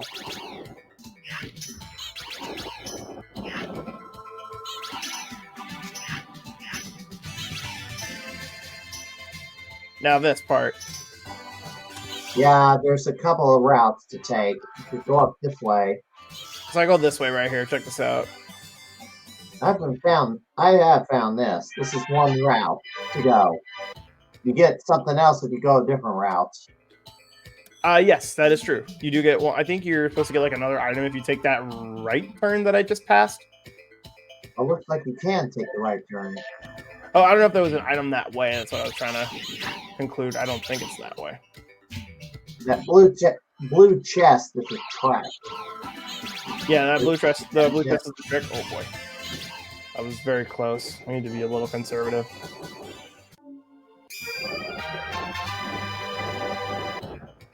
Negative 0.5 into stage 3 is near perfect, so it's fine. Yes. Shout outs to Pearl for this. What? You can walk through the flames if you run up there? Yes, shout outs to Pearl for that trick. Oh, good grief. Uh-oh. Uh-oh. That's not good. I'll remember that the next time I play this, if I ever try to start chasing the score again. There's all sorts of dang scores I need to take back, and it's like so little time. Because I'm not there every week. Like some people. Uh-oh. Ooh, that chest didn't spawn. Oh, this may be interesting. I know Pearl's watching this, and Pearl knows about when the chest doesn't appear. I think that's because I was a little late. I might have been a little late. Now there's falling floors in this section. Uh-oh. Oh, no. Floor. I fell in the lava. All right, here we go. Now, this could be very close. Okay, we got that. Whoop. All right, now I want to get these guys out of here. We got another heart. I will not open up that other one. Yeah, trap. It's a trap! Literally. And now shout out to Pearl for this. What? That's a bunch of crap. No wonder I never get these massive scores is because these doggone things you never know about. I think I... Magic. Okay. I'm just going to go straight to the door. Oh, thank God that did not hit me. All right. Now, this is going to be very close. Just go big. I don't know who came up with this strat. I think Pearl came up with this before I thought of this idea. Because again, when Pearl was working on the 1cc, I think he came up with this trick. Or maybe it was me. I don't know.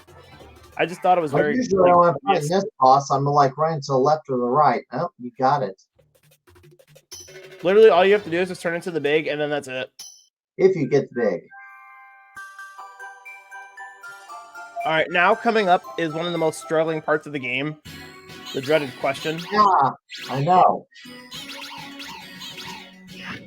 That's like one of the most tricky. Oh. Well, I mean, okay, there. We wanted that. We want that one. Runs on this. I mean, the thing you select is the same every time. Not all the time. Let's hope I get the one that I really want to get, though. I'm probably not gonna get it. Which one is it? Oh no, I got it. But unfortunately, I only have 2 hearts. So it's a little, it can be a little risky. Which you were offered there's a guy up there to talk to. But you can buy a heart refill. And the merchant will sell it. It's like that green leafy thing. Let's see. And I've gotten this far. All right. Flip. Got to be careful here.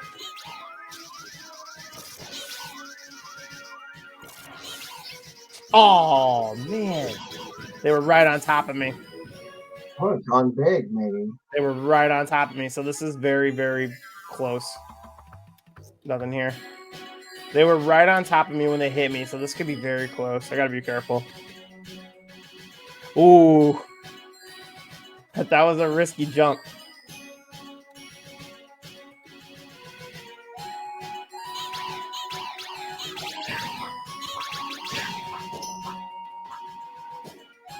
Oh, here we go. Careful. Well, some of the time you do.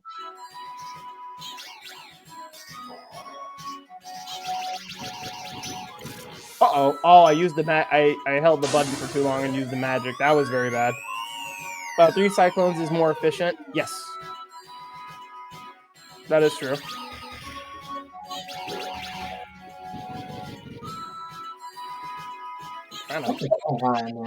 Yo, it touched me.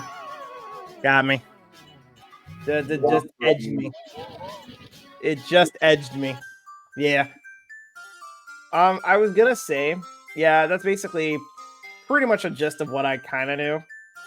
Or from my score on this was 226, or was achieved on December 4th, 2021. So I haven't played it lately, apart from the Pinball Expo tournament. Well, Pearl has 816,000. Yeah, Pearl has 816. It's pretty much a 1cc run. It's a 1cc. You know what? I'm also going to give them this because Tracy begging for me to get the 1cc on this. Begging for this. Next question. What do you think the future of Monday Mystery is going to be? Because you want to bring that up.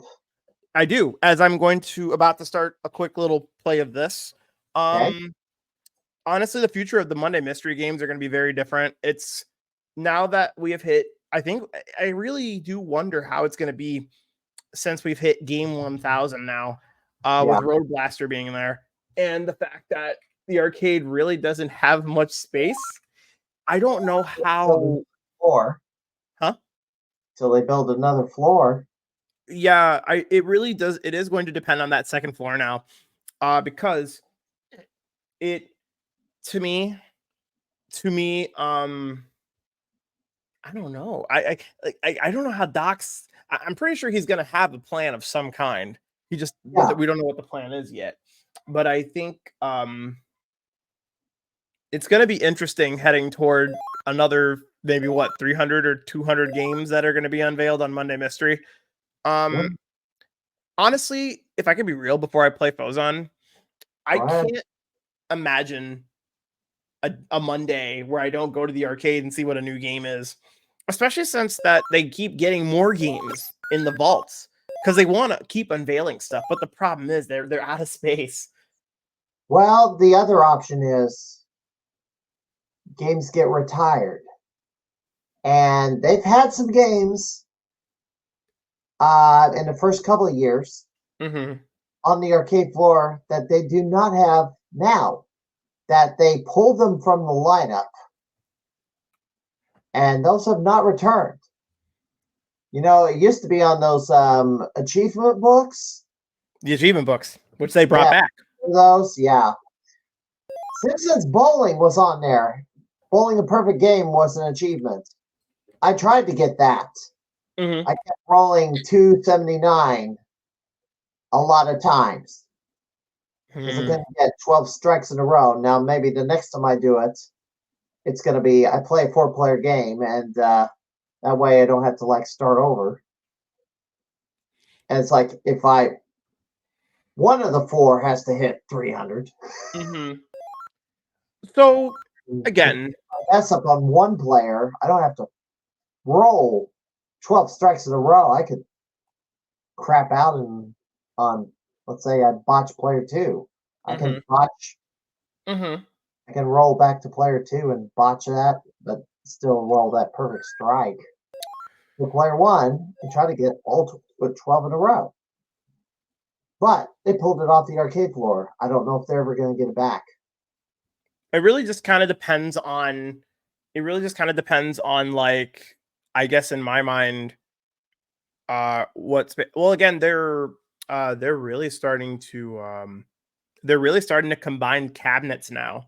It's one of the key things I've seen. They split them up before, and now they're forced to combine them again. Well, it's because they were put into. I think it's because when Doc unveiled when they unveiled Game 1000, I think that was like them being pushed into a situation now where they now know, they reached their giant goal, but people still want to see more rare, obscure games. So what they're doing right now is basically kind of like, I think in my mind, they want to keep, because I think Doc wants to keep Monday Mystery going. There's no doubt. Well, of course, because it's like, how much viewership do you get every week for Monday Mystery? That's their big viewership every week on Twitch and social media and YouTube and whatever. I watch on Twitch, obviously. Hence no, I was gonna say though, but like hence again, they want to keep it. They really want to keep it going. I don't think I can imagine a Monday where I'm not there to go see a game. It would be so off-putting, like to go to work instead of being at the arcade on a Monday. It'd be so weird. So I hope he doesn't stop Monday Mystery soon. Can add games to some Neo Geo cabinets that they have the Exa Arcadia EXA. It only has one game in it. It's got room for 4. But there's games are going to be combined, yes. But there's also the possibility some games that are just not being played by anybody might get pulled in the future, or if Doc loses, let's say he encounters another game like that he has grown not to like Double Dragon 3, and decides, I put this on the floor, but I think this game really sucks. I don't like it. It's below our standards, and then the game goes off the floor. Now I've had, I mentioned it to you. One of the streams they rated a few weeks ago, that the guy there said NBA Jam Extreme is worse than Double Dragon 3. I don't know if Doc would agree with that, but that's a pretty serious comment to make. And there are some crappy games out there that are not on the arcade floor. I don't know how many arcade games that are on the floor now that Lord BBH has given the one bongo treatment. There might be, I don't know. I'd have to ask him. But probably a good chunk of few. But no, I honestly can't. Radar Zone a single bongo, but however, he wasn't playing. He was playing the slow version of Radar Zone, not the better one. So there's multiple versions of Radar Zone, but Doc has the better one, the faster one. Because when I went downloading the ROMs to practice at home, I was like, this is not playing the same. And then I had to go pull down all the other sub-ROM sets and find out which one was the same or played the same, and it ended up being a set called Outline. But obviously the title screen at the arcade is Radar Zone, not Outline. But I was able to practice because it matched up with the gameplay at the arcade. Again, there are some bad games, but like Chinese Exorcist. No, that's funny. I was playing that yesterday. I have that here on the PC right now. I played it yesterday. It was, oh my god, playing it again was like felt like a deja vu. I wouldn't. I don't want to lie. Playing that yesterday felt like deja vu. It really did. You know, I need to ask you something else. On a completely different subject. And we had you on I had my guest on last week. Mm-hmm. What? Oh, you had to. Okay. I was thinking you had to catch the last thing and be on top of that thing in the middle. Nope, not yet. Okay. I know the next stage is gonna be weird. Okay. Where? What? It will be a stream no matter what. Truthfully. Yeah, it would be weird not. Again, it'd be weird like not seeing the Monday Mystery game anymore. Uh-oh. All right. So my question to you, which I forgot, or I was going to bring it up.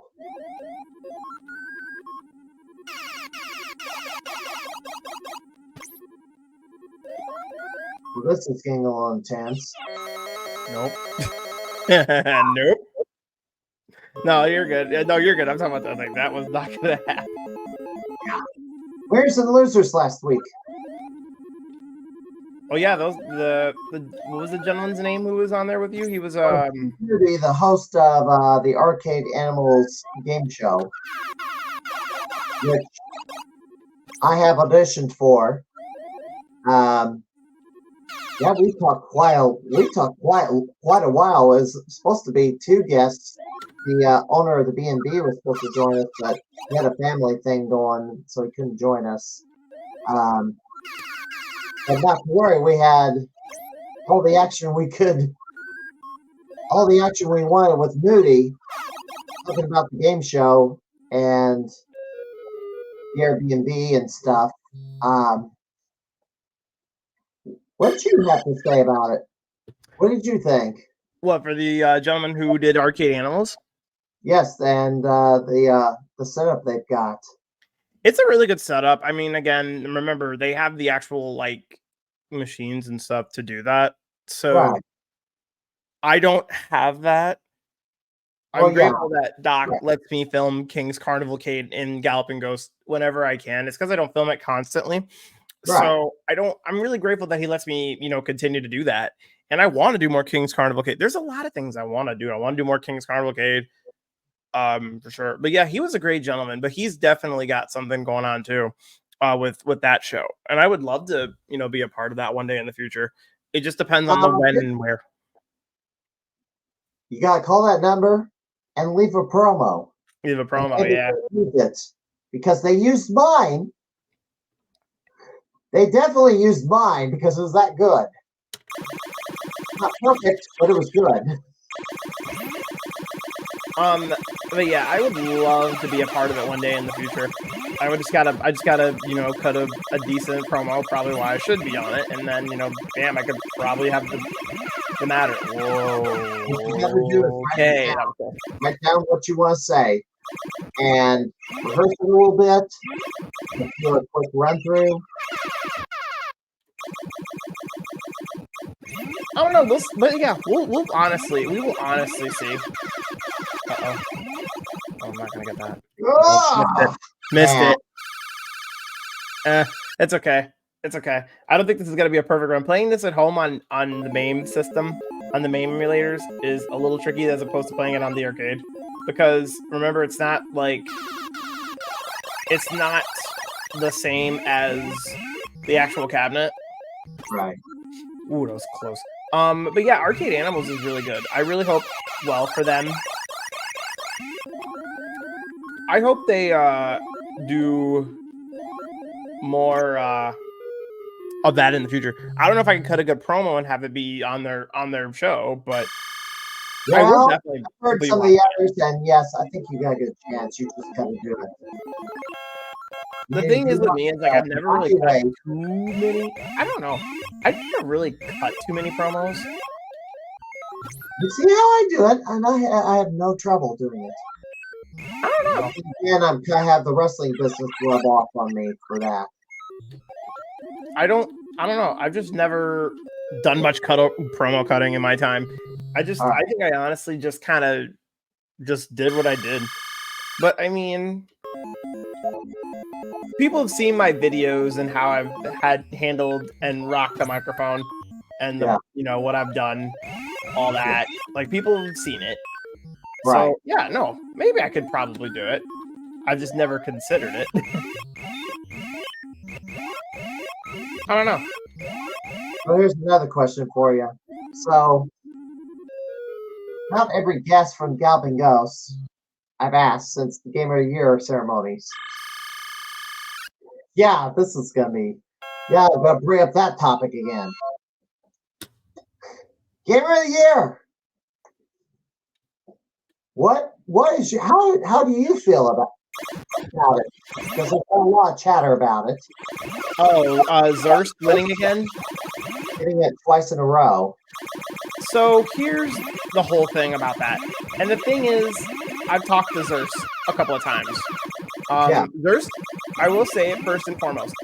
Zurst is not a bad guy. Right. He's not a bad guy.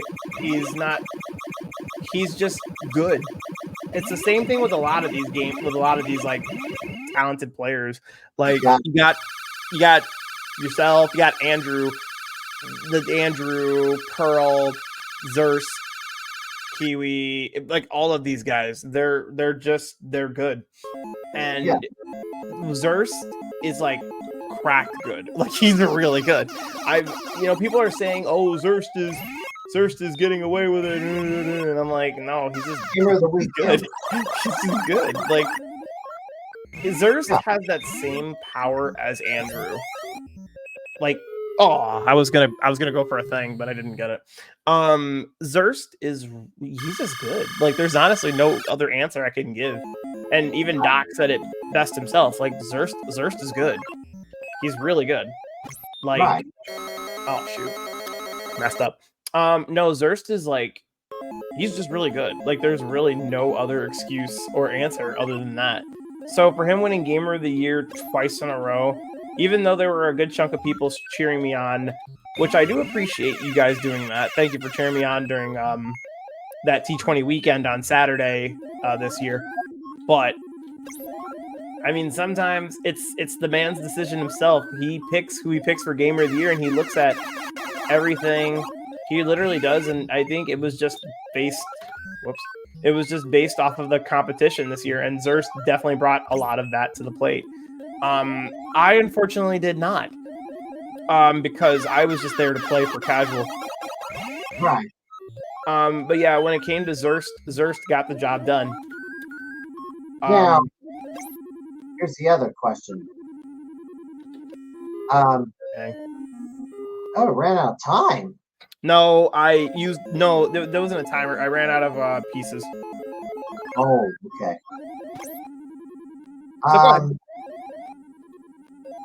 Did it mean verisimilitude for you?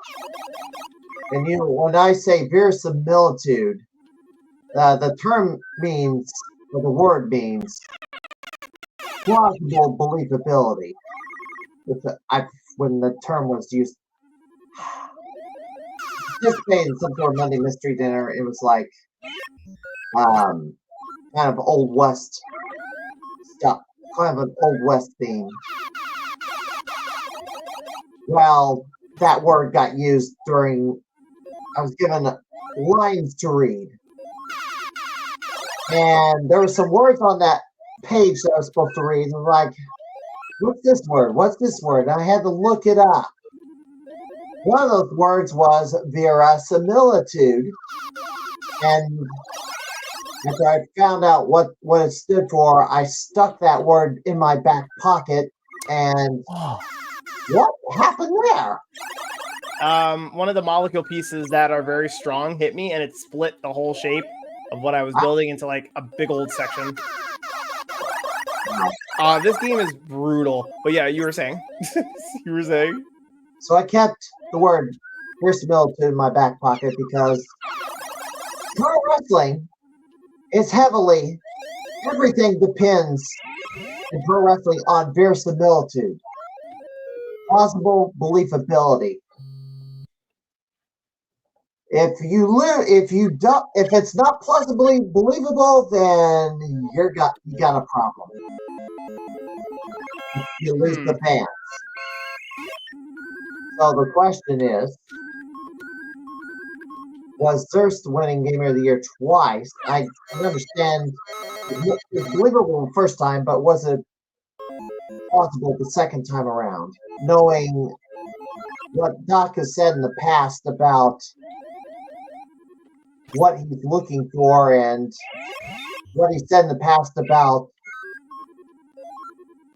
what you have to do to earn a second reign as champ, because I remember what he said in the past, and I'm not convinced he held Time again. So, are you asking, like, do you think like what, like winning Zerst winning again was like what? Possibly believable, I guess.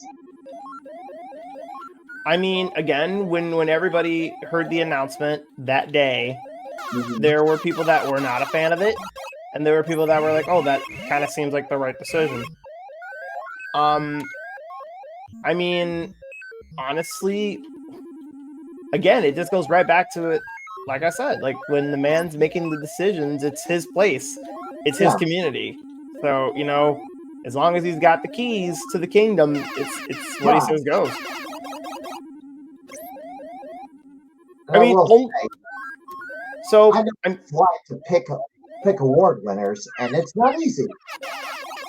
And you're gonna get heat because somebody thinks they should have won, and they don't get picked, or they get left off because someone may have forgotten to nominate them. Because that's happened.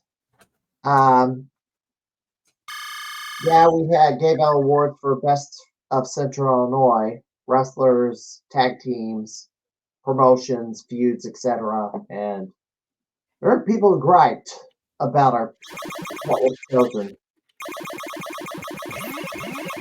The one thing I will say is I'm glad Gamer of the Year is not a popularity contest, because only the cool kids will ever win anything.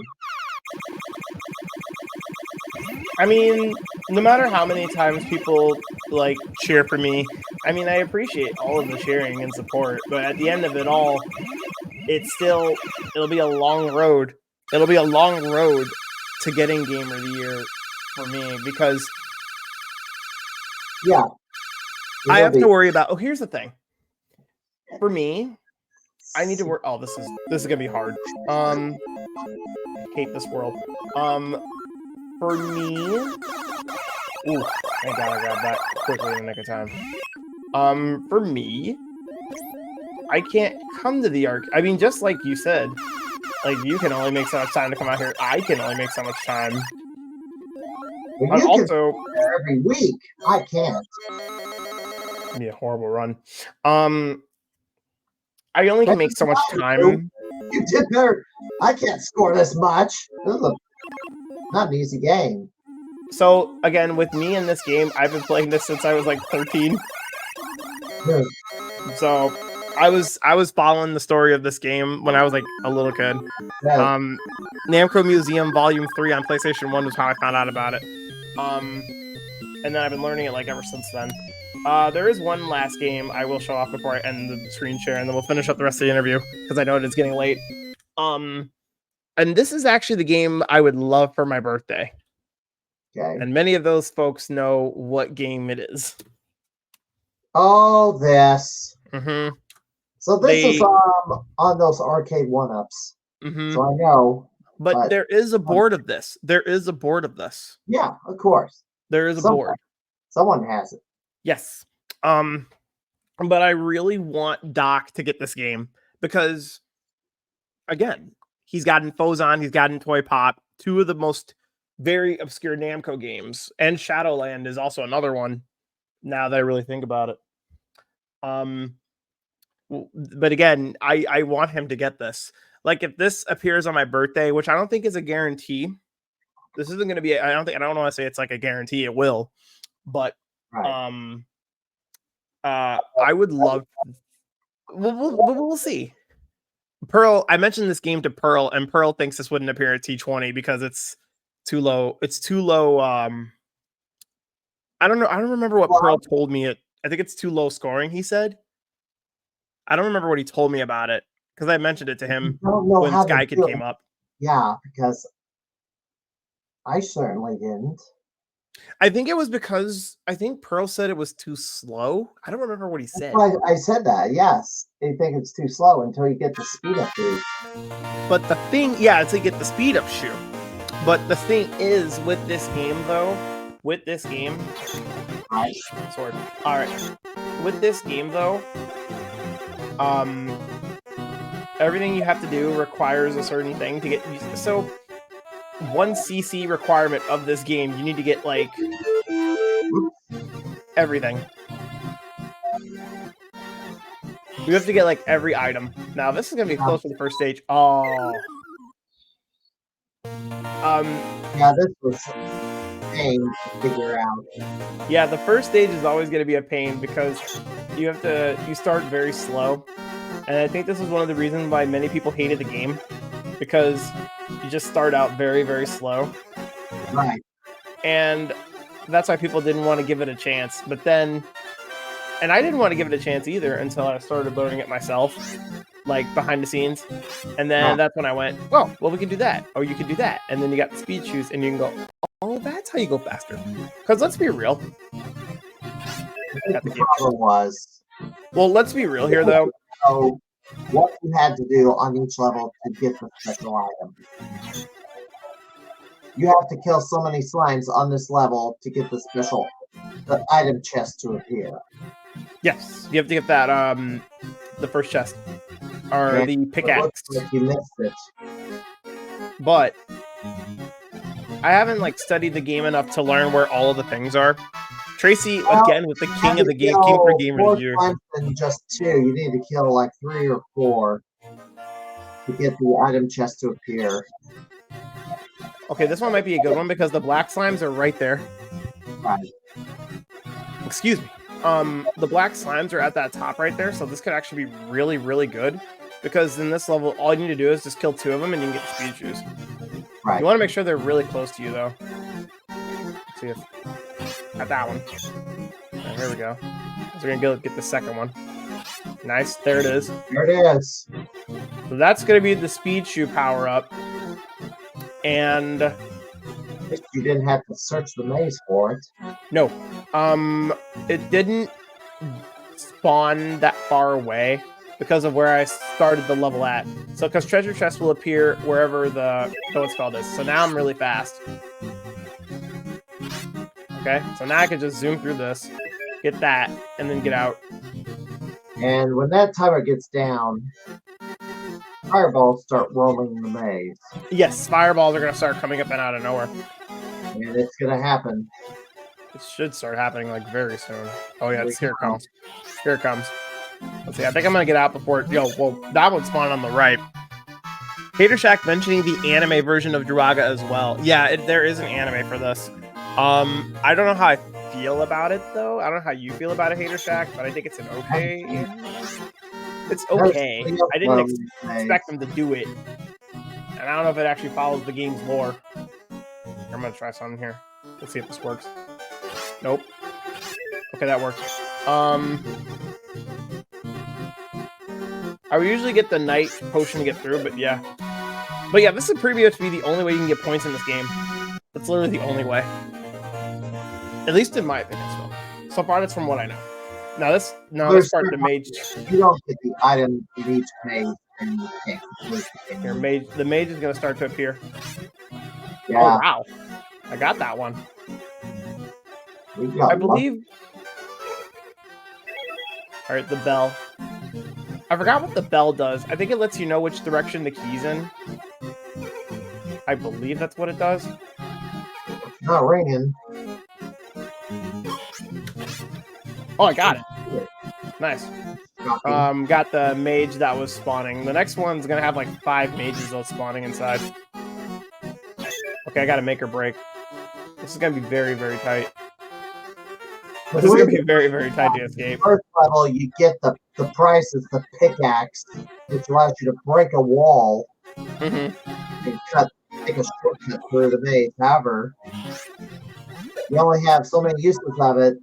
If you extend it before you exit the maze and start the next maze, you'll lose the item for good. But it'll reset the power of the item when you start a new maze. That's how the walkthrough said, "Oh, that was dirty." That was really dirty. Yeah, floor 5 is really rough. See, this is I want to see all gamer of the years try to tackle this, especially Andrew.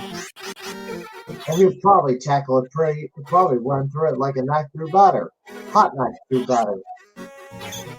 But that's how he rolls. Okay, so I just took out like. It must be to have him on the podcast. Yeah, he doesn't like to do podcasts. Andrew's very quiet, but I'm just gonna leave it at that. So. Quiet? I guess he just doesn't like the guys coming. He's quiet? Easy peasy for Andrew. I don't know. I was like, the last time I asked him was like, he kind of was a little. Ooh. And the chest appeared. He's a little. He said in a way that upset Fat Crick. Or, gosh, I talk. He needs this now because he's already. Andrew was admonished by Fat Chris, and then Andrew was straightened up. So, you know.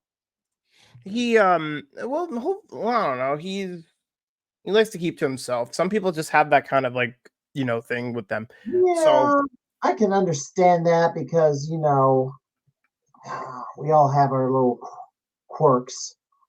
Mm-hmm. I didn't find out mine until much later. It definitely has the things. But yeah, as far as Zurst goes, as to get close to wrap this up, because it is a 224. So I'm not gonna go overtime as we did before. As far as Zurst goes, he plays to win, and he really does. Like there's no doubt in my mind that he in Docker, people are like, oh, people get mad that he wins, and I'm like, what is there to get mad about? He actually practices and has he puts the work in. He really does. Yeah. I've seen Zurst play, and I've seen Pearl play. I've seen Andrew play. Like everybody puts in this time. I wish I could put in more time for these games, but I can't because I work. Well, I mean, everybody works, but it's like, okay. Well, the thing is like, I have to switch from point A to point B. Like I gotta, slap the green apron on and start serving coffees like 5 days a week. And then let the arcade game slip my mind after Monday. Yeah. I will show you one game before. Sure. Like I wish I could like keep up more with all the things I got. Oh, this looks like the same. This looks like did you show me this before? I don't know if I showed you this before, but it looks like it's game plan. Clearly game plan. Game plan. I mean, it's Killer Comet. Reminds me of Mega Attack. Yes. This is a game that I played back in the day, and there's a cabinet of this that was at the Pinball Expo. I'm gonna play one round of this. This is at Pinball Expo. Entire life. A lot of people don't know this game. I did know it. Gosh, well, that was bad. It's literally JP. Yeah, real. No, really. Like again, I have to go. I have to get ready. I have to work the next day, and then everything will slip my mind after playing the Monday mystery game or playing any game I played, and then I have to worry about serving customers 5 days a week. Great. This game was I played this game back in the day, back in the 80s, because my neighbor had this game on his arcade floor in Jacksonville. Pretty sure Jimbo would be a fan of that one. This cabinet was at the Pinball Expo because the guy, the owner of this, Has the complete cabinet. He just doesn't have original board on it.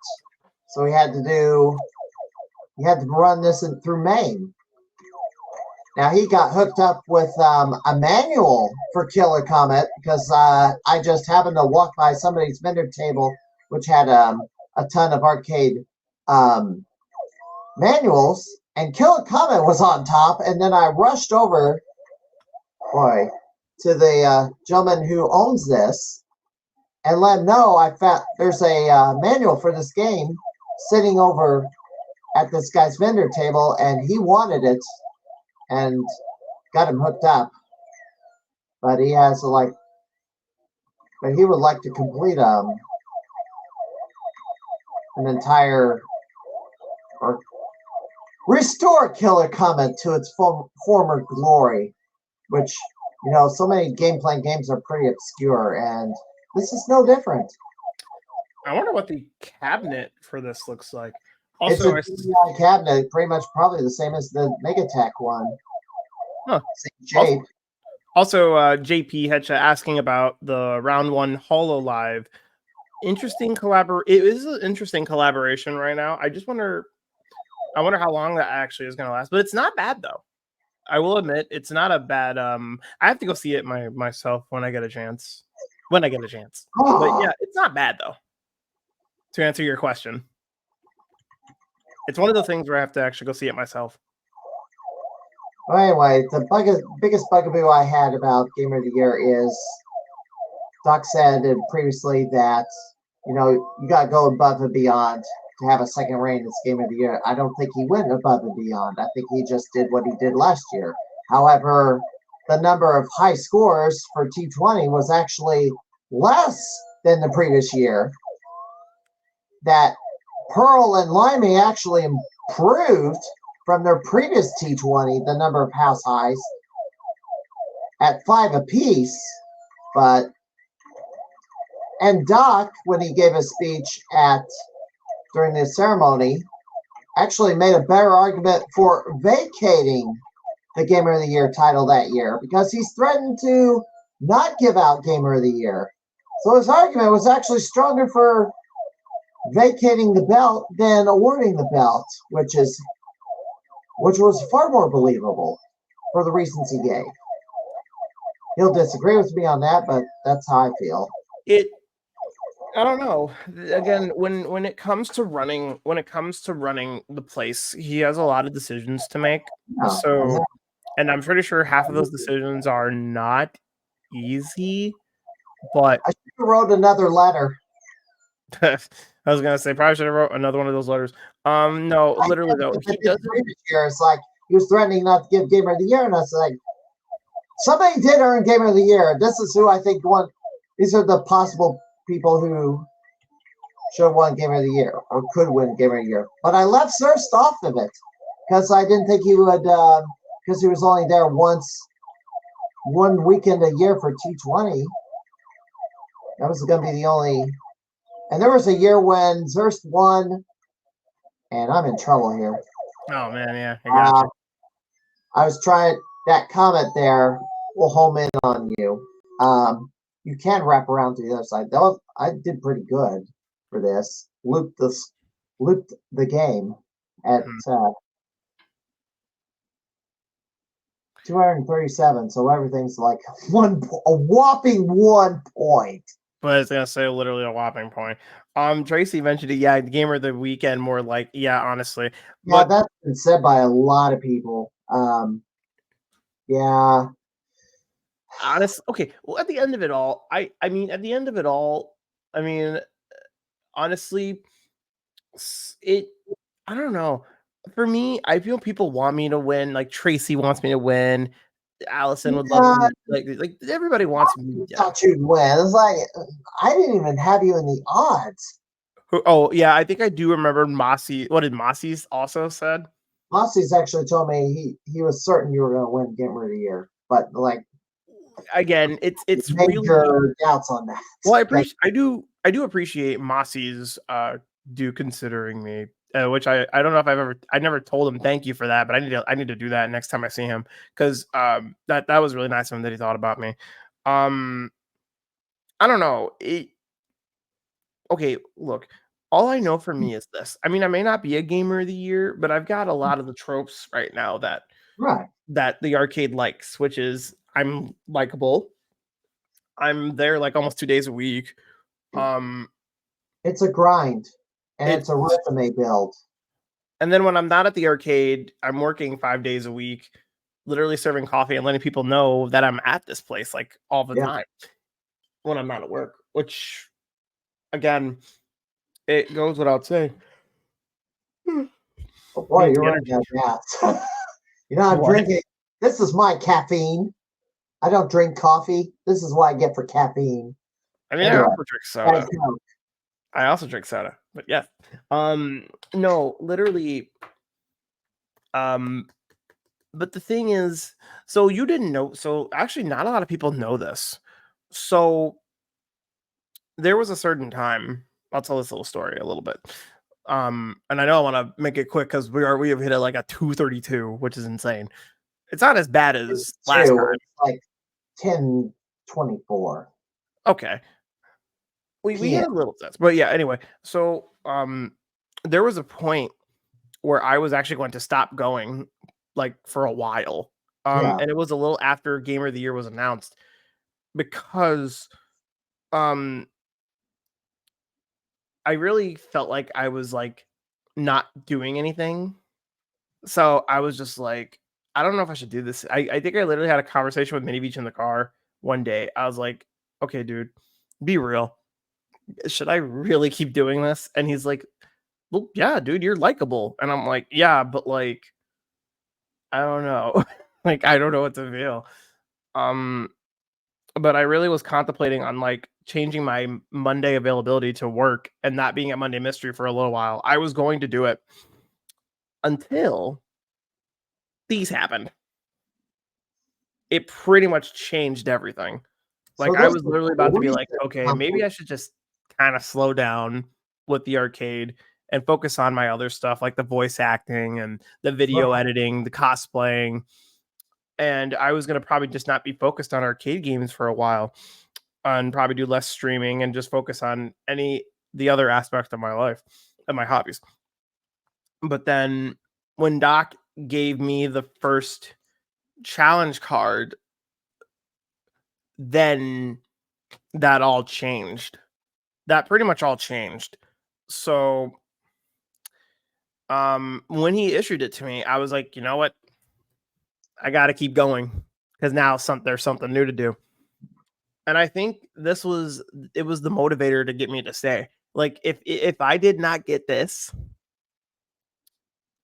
if I did not get this card on that day that Doc was talking about it, I probably would have told Mini Beach in the car, yeah, dude, I'm gonna take a break from playing games for a little while, at least until like the next T20 or something.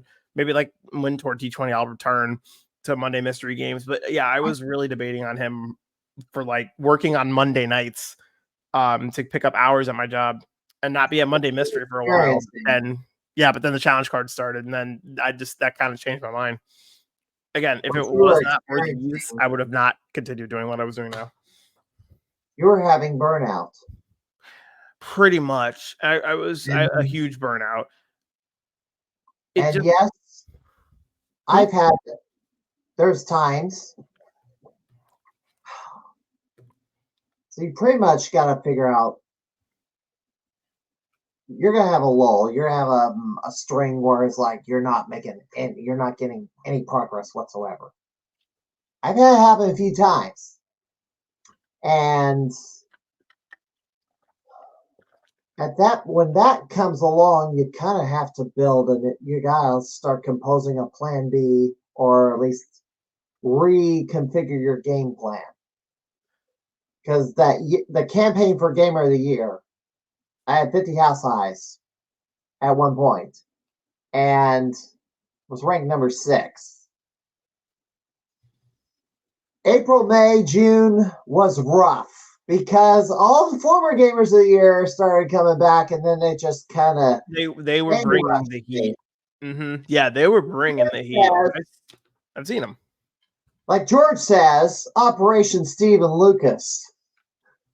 They're going to take they proceeded to take a couple dozen scores off of me. And I was quite depressed. And it's like I was kind of I was in a rut, and I was trying to pull my vehicle or pull myself out of the rut and get back on the road and start kind of retaking ground again. And it took a while, but it ended up, part of that was I had to go plan, I had to develop a plan B to run concurrently along with plan A. They said, well, you gotta beat Andrew. It's like, okay, here's a I found another metric that I can beat Andrew on, and I proceed to do it. Now Andrew's about ready to take the token taker spot for that metric, but started racking up the tokens. Not necessarily house side tokens, but tokens overall, and just move up that section of the board besides the power rankings. And that helped. I started regaining ground some at the time, but I didn't have like 50 house sizes. So, but I kind of got out of my rut. Andrew, and I had also had to find. I'll finish this comment. Yeah. Get to T20, and it's basically dogfight with Andrew. Part of it is getting the last word in. What was my last word? I took the side tournament for T20. Mm-hmm. And that, after winning T20 the previous year because Sir stayed home due to the pandemic. And that was a get. And that helped. And I did get a half high the day of, which also helped. So last words are important. If Jim Patzer got a last word in before Game of the Year was awarded, maybe he would have taken home the belt instead of Zeus that day. But I don't know. There was a time when Tracy did this. Tracy last T20, maybe about like 2 years ago. Also, before I continue on this comment about Tracy, JP said, I think a good balance of content because I know you from Khan's cosplay, and you can definitely introduce that community to each other because there is overlap. Yes, and it is true. Again, it's just timing and place for everything. Like, I know I've got people in the convention scene who would love Galloping Ghost and places like Prince Arcades and Underground. Because again, we have all that stuff at our cons. So it really does fit the bill, but we'll see. Baby steps. But getting back to Tracy. So Tracy did this one time. So I remembered I was talking to Doc about like how I was happy that he got, I don't remember which T20 this was. I don't exactly remember what T20 this was. I cannot remember which one exactly. Give me a hint, and I can probably figure it out. I think it was 2021 T20 when we had Street Fighter 5. Street Fighter 5 was probably in 22. Or was it 22? I don't remember what year Tracy did this, but Tracy basically, I was talking to Doc about, telling him like, hey, great game lineup. I'm having a good time. And, he's like, oh, I appreciate it, man. Like, yeah. And then, and I told him about talking about Gamer of the Year. And then Tracy came out of nowhere and just kind of nudges him. And she's like, oh, I think you should win King. And then Doc just kind of like, but I'm like, nah. And I'm like, nah. And then Tracy, making sure to get that envelope pushed for me to get Doc to get me to get picked was like, I mean, I appreciate that, but no, let the man pick the decision. I was correct. It's 2022. 2022? Yeah. Stupendous Man saying, I also got burned out after this T22, but after just a bit, came back to the arcade and myself having fun. Yeah, honestly, same. That was literally me. Literally, I think the challenge cards have really just kind of brought, especially for pros / intermediate players like myself and everybody, all the gamers of the year. Like, this is kind of like change the bill. I think, and again, I want to do I want to do a lot more. I want to do a lot more things. I know. Oh, speaking of things, I did get this offer today. So earlier today, somebody saw my Alistair comic dubs I've been doing. So, and they messaged me on Discord asking me to work with them on future comic dubs. So basically, it was a open door opportunity to do more comic dubbing as Alistair.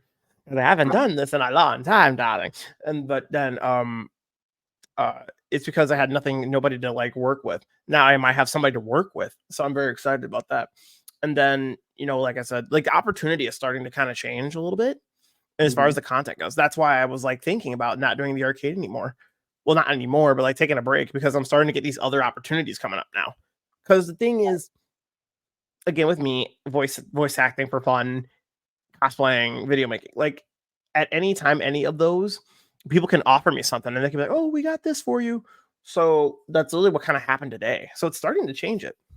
Things are starting to change with my life, and I'm looking forward to a lot next year after the holidays. So I don't know. There's change on the horizon. I'll just say that. But yeah, I'll still focus on Galloping Ghosts and scores and everything, but sometimes behind the scenes when I'm not at the arcade, I'm always on my phone texting somebody, wondering what other opportunities are going to come the way, and there's a lot to come. So there's people see me on my phone thinking I'm just like texting, and I'm like, no, I'm literally probably like looking for opportunities elsewhere. So there's a lot for me to do. And that's one of the reasons why Gamer of the Year is not in the big chase, because I'm working on other stuff. And I've said it before in the last one, I'm always working on something. So 2022 is what's right. But maybe not this year. I mean, it is what it is. I mean, people are still okay. Even if I don't have that, people are still gonna hang out and support me and have fun. Because at the end of it all, for me, it's just we have a good time. That's it. And I come Monday mystery game, and then I go home, work all week, and then I do the live streaming at my own neck of the woods. Which, by the way, for those who don't, yep, King Cam Blackman, that's me. Just TV King Cam Blackman, the King Cam Blackman. Right. But again, I just follow me. Follow us both. Give this man a follow as well. I pointed the wrong way. There you go. I can't really like get the point. There we go. I don't care. But you know what I mean. Give this man a follow as well. But other than that, yeah. I mean, it is what it is. I do what I do at the end of the day, and then they come or they stay. It really, it is what it truly is. So, and I have no control of. I have no control of who does what and who stays and goes. If anything, though, I just I do what I can, and then I just come back and be like, well, maybe there'll be a day where I can't do it, and then I'll just come back to it and do it again the next week or the following week. So yeah. By the way, that's for everybody or anybody who doesn't follow that. There you go. But yeah, there's plenty of things to look forward to. I'm always full of surprises, and this year I have done a few surprises, even though one of them was not winning Gamer of the Year. I've always done something cool. And the thing is, I like learning arcade games. I love having fun. I love meeting people based off of these games. Yeah. And one of the things I want to keep doing is just keep growing and growing and growing and growing, meeting people through the world of these old school video games and the world of the current gaming. So best of both worlds, literally. Well, I still want to win this thing. Oh, yeah, Street Fighter 6. Yeah. I haven't win Bloody Wars title. That's not going to be easy, of course. I wanted to win C2E2 title. Yes, I did. That eluded me. I had a game plan for Gamer of the Year last year, but it didn't pan out because I didn't get all components of my plan fulfilled. I won the Pinball Expo title, but I also needed to win the C2E2 title to even have a chance for a second run of Game of the Year. But Yes, it TP, didn't yes. work out. This is going to be interesting. You know what? I have to say something else about this because I know me and the hype man Josh don't vocalize too much anymore. But You know, I had that written down. I did reach out to somebody just now because that our friend, this friend of ours, I thought was going to join us tonight, or kind of be in the chat, and hasn't appeared.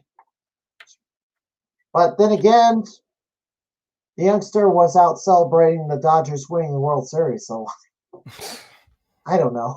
I don't know what I was, but and maybe have this kid on my podcast sometime in the future when I things get mean, where it can be done. I mean, But hey, go ahead.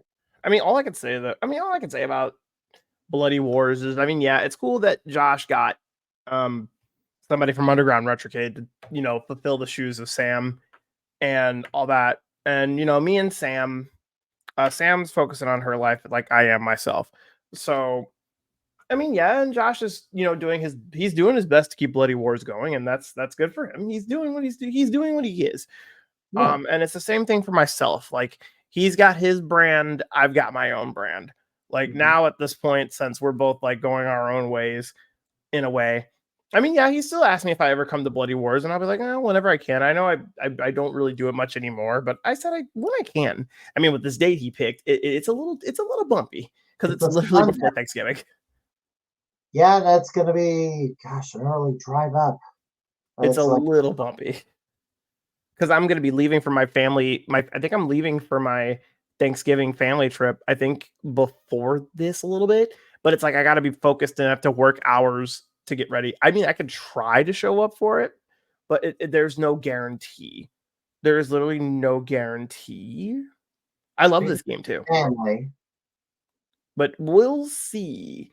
It really does depend. I know the next one, maybe the next one. I don't know. I really did kind of say I wouldn't. I really can't do Bloody Wars mostly because like the scheduling now, right?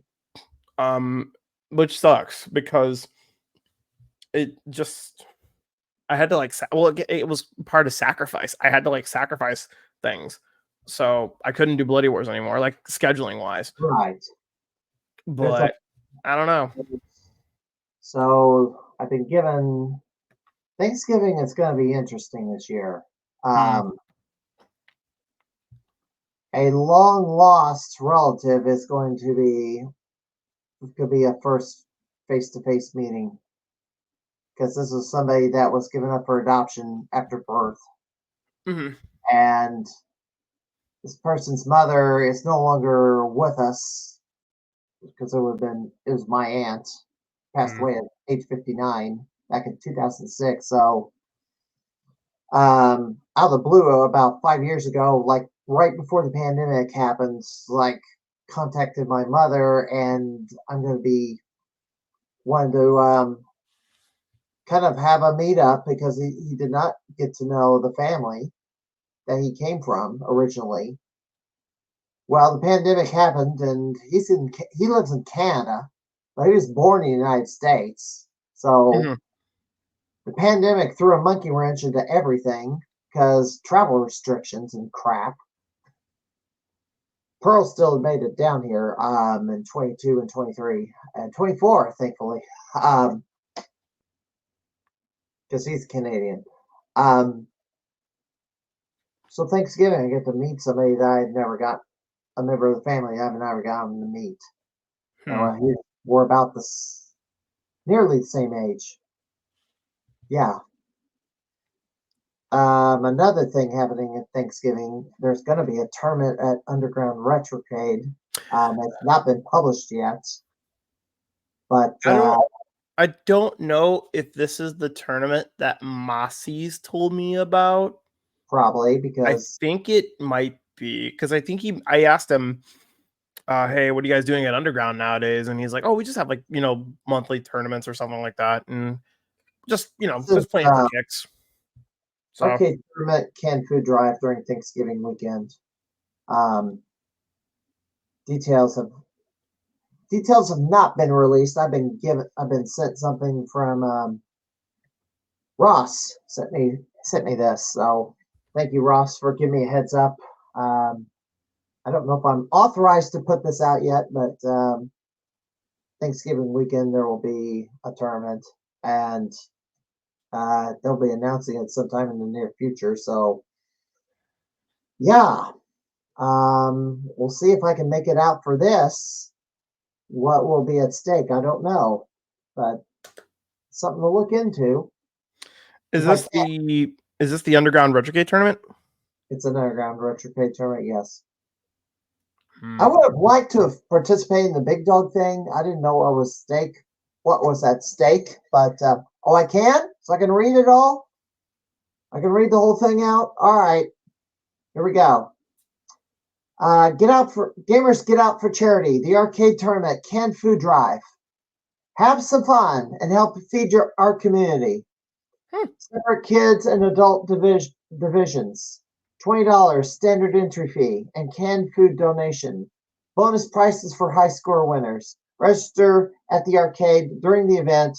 No pre-registration required. Underground Retrocade, West Dundee, Illinois. Thanksgiving weekend, Friday through Saturday, 1 to 11 p.m. Supporting Fish Food Pantry of Carpentersville. So that's the details. And hopefully, yes, there's been a poster that was sent to me, and So a canned food drive for put it up there. I can throw it up canned there. food drive for arcade gaming? Yes. Yes, absolutely. There you go. And something else popped up on my screen, and I need to get rid of it. I think this is really cool. I think this is really cool that they're doing that. That's actually kind of cool. We need more charitable gaming events, I think. I know there is for pinball. I know there's been 24-hour online streams. Mossy's does the week-long Zelda marathon of every Zelda game that's ever come out. It says Friday through Sunday. Yes, Black Friday, Saturday, and Sunday. I guess Small Business Saturday is what they call it now. But anyway, if it wasn't during like the time I was actually out of town for my family, I would totally go because that's cool. That's really cool. No, that is really cool. If it wasn't during the time where I had to go out of town for Thanksgiving, I totally would go. But we literally have to leave like before I think we leave before that. Yeah, so it probably would not happen. But I wish I could go to that. Let's see. Yes, you closed the book on the fuss from earlier this year. Yeah. I believe everybody's getting along with each other. I mean, things were there was some behind the scenes. There was stuff that was observed. I ended up kind of being a mediator for some of this. I'm glad everybody's getting along again. Or at least that's what it appears to me. What do you mean, like everybody getting along like around here? With JP again. KG is getting along with JP, or at least isn't having any more discomfort. Obviously, when I'm around, I mean, I'm talking with KG every so often. Yeah, so. I was gonna say if you're talking about KG, KG is like she subbed to my channel too. So her and I are very, very tight knit. She is a good supporter now to me after everything. I mean, it's good that her and Josh are kind of patching up. I Patch mean, up, at least coexist, and there's no drama. And I'm glad that belief it's been resolved. If I'm wrong about that, I'll be told so at some point. But I at believe this it. point, me and Mini Beach are just doing what we do. We just come for you. We show up for the game. We get the vlog done. We get the Monday vlog done, and then we pretty much wait for the game. I play it and go get dinner and leave. Honestly, we're just in our own worlds now. Right. We still mingle with people, but when I tell Mini Beach it's time for us to get this stuff done, like we rock and roll. It's that simple. Like we gotta rock and roll. Thanks. That's the first event I've tried doing. Hope to see you all there. Oh yeah, hopefully some people will come out to your event because that's a really smart idea. Canned food drives are really good for the community. But yeah, when me and Mini Beach rock and roll, we rock and roll. So, is there any more questions? I think did we cover all the questions? I see we're hitting at 258. I believe we got to, wow. It was like do whatever we want to do. Chat talk about whatever we want to talk about, because offline we've talked about stuff for quite a bit of time, and we weren't podcasting, and then we end up like an hour ticks by and having the conversation with the stuff happening at the arcade and stuff, and like time just flies. It really well, there's always room for change. I will leave it at this. Nearly 3 hours. Yeah, I know. Well, 10 minutes of that is the countdown, so I don't count it. We're not gonna overlap like we did before. 11 o'clock, no matter what. Yeah, we're not gonna overlap. But anyway, so I will say this. Island, I mean, I enjoy doing it. I mean, things change all the time. We what is it? There's always room for like surprises. And the thing is, things change any day of the week. Like they literally change any day of the week. Like literally by tomorrow, I could probably like be in somebody's voice acting in somebody's other video or something as Right. as Alistair or something, or I could be like I don't know. Things can change anytime. So that's why like I'm always on my toes. I'm always like I'm always like making sure that I'm ready for anything, because like anything can change. Anything can change. Right. Like this year, this was a rough I think in my opinion, for me, it was a rough summer.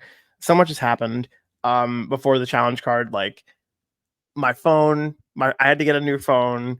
I had to get a new wallet. My phone shattered. Those other boxes help. See, you already know. But yeah, it's been drop something on a corner and the screen hits it. Corner first. Which a colleague of mine had that happen to him shortly after getting the phone, which sucked.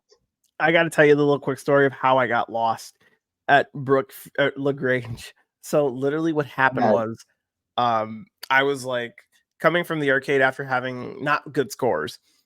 And then I was crossing that road. You know that one road underneath the bridge of the train station before you get into LaGrange? You know what I'm talking about? Yes. So I tried crossing that busy road. Phone bounced out of my pocket, shattered. Screen shattered. I had to pick up my phone, my wallet, my phone, my card, my ID, like everything was scattered in the street. And cars had to stop to like make sure I didn't get hit. It bounced out of your pockets. Because the phone case I had back at the time was not an OtterBox, and it doesn't grip to my pockets. So the phone like just kind of I was running in your pocket. You had it attached to something. No, so basically I was running and I ran so fast that the phone bounced out of my pocket and popped Okay. into the street. Yes. Well, because I was trying to get out of the traffic. That's what happened. See, if I feel like something's loose, I just hold it down. But I tried, but the whole thing bounced out of my pocket and it shattered. Yeah. So then I was like having a fit. I was like, no. So I had to like go into, and this is the best thing about working for Starbucks. Baristas have your back no matter what in this company. So Yes. I went to a store by the train station and I was like, hey, can I borrow a phone? Like literally my phone shattered while trying to go to the train station. And they were like, oh my God, yeah, sure. So I had to like I had to call my mother while she was at work. She was like, what's going on? What is this? And it was like, it was crazy. And then I had the Starbucks baristas give me a ride home. So they ordered a Lyft for me to get me back home. So I could explain the whole thing. And then I went pretty much like a week and a half without a phone. So it was like weird. And then like as soon as I got the phone fixed, then my debit card was now damaged. So I went through like 3 or 2.5 weeks of getting a new debit card. So it was sometimes, but I got through it. I finally got a new phone. I got a new wallet. Like everything was back to normal. So but it was a weird time maybe like a month ago. Mm. But I got through it, which was amazing. I don't know how, but I got through it. It was ridiculous. Yeah, I kind of feel naked without my phone lately. It was a weird. It's The weird. last years. It's so weird. But yeah, no. As far as what's next, I guess the only other question is what's next for me. What's next for me, and I guess that all ties into the convention tour, which I didn't get a chance to explain about this. I forgot about this. Oh, I forgot. Thank God I remembered. So I think this year, and I can't believe I'm calling myself crazy for doing this, especially since I want to return. Well, there's been heavy thought. Crackerjack mentioned Asen, and I kind of put Asen on the shelf. But the last couple of visits I've been to, yeah. Which is what? Anime Central. That's like after C2E2. Okay. So this is the convention after C2E2. It's the big anime convention of Illinois, the biggest ever.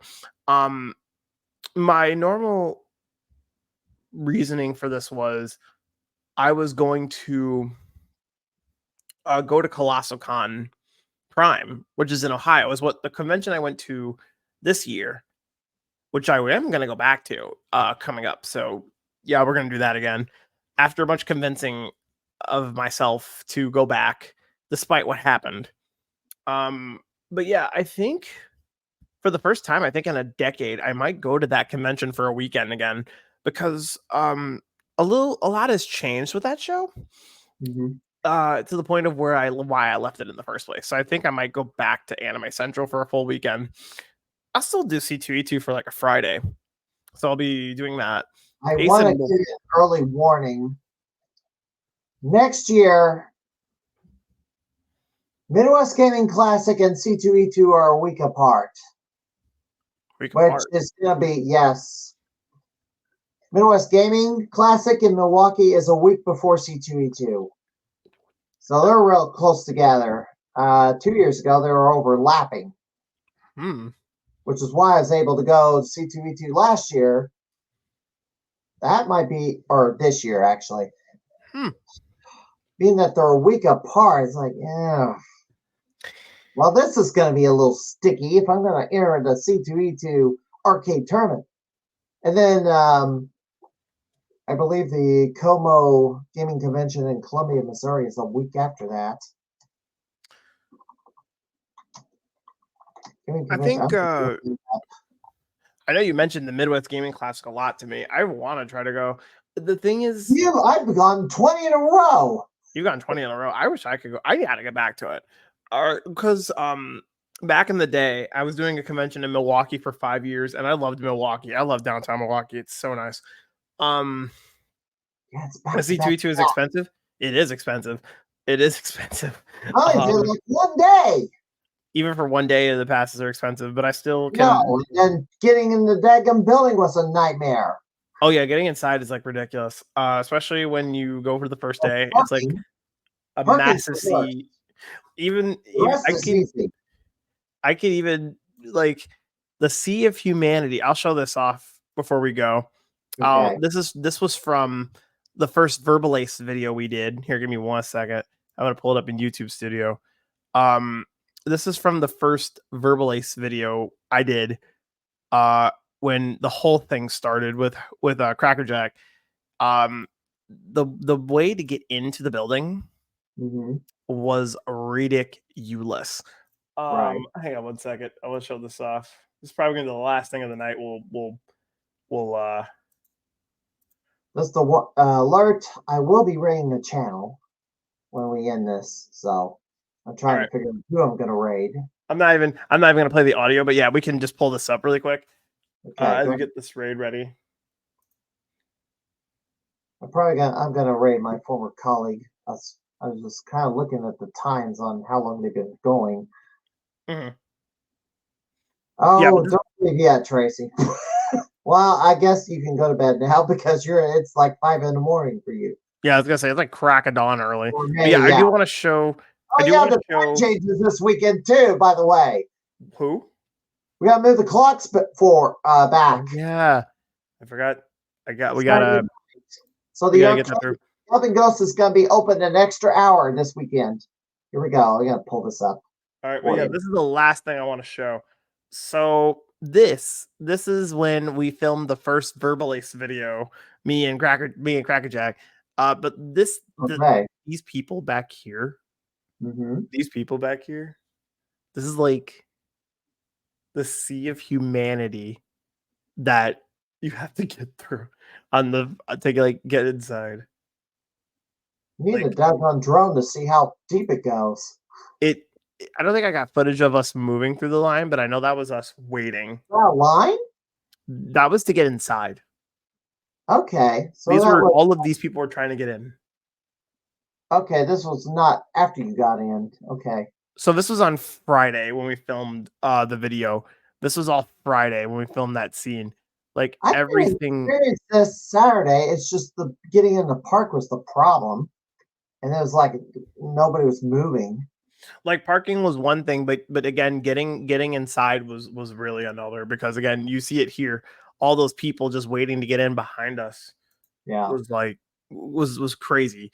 But yeah, after we had filmed that scene, we just had to move along with the crowd, and it was like ridiculous. It was ridiculous. Right.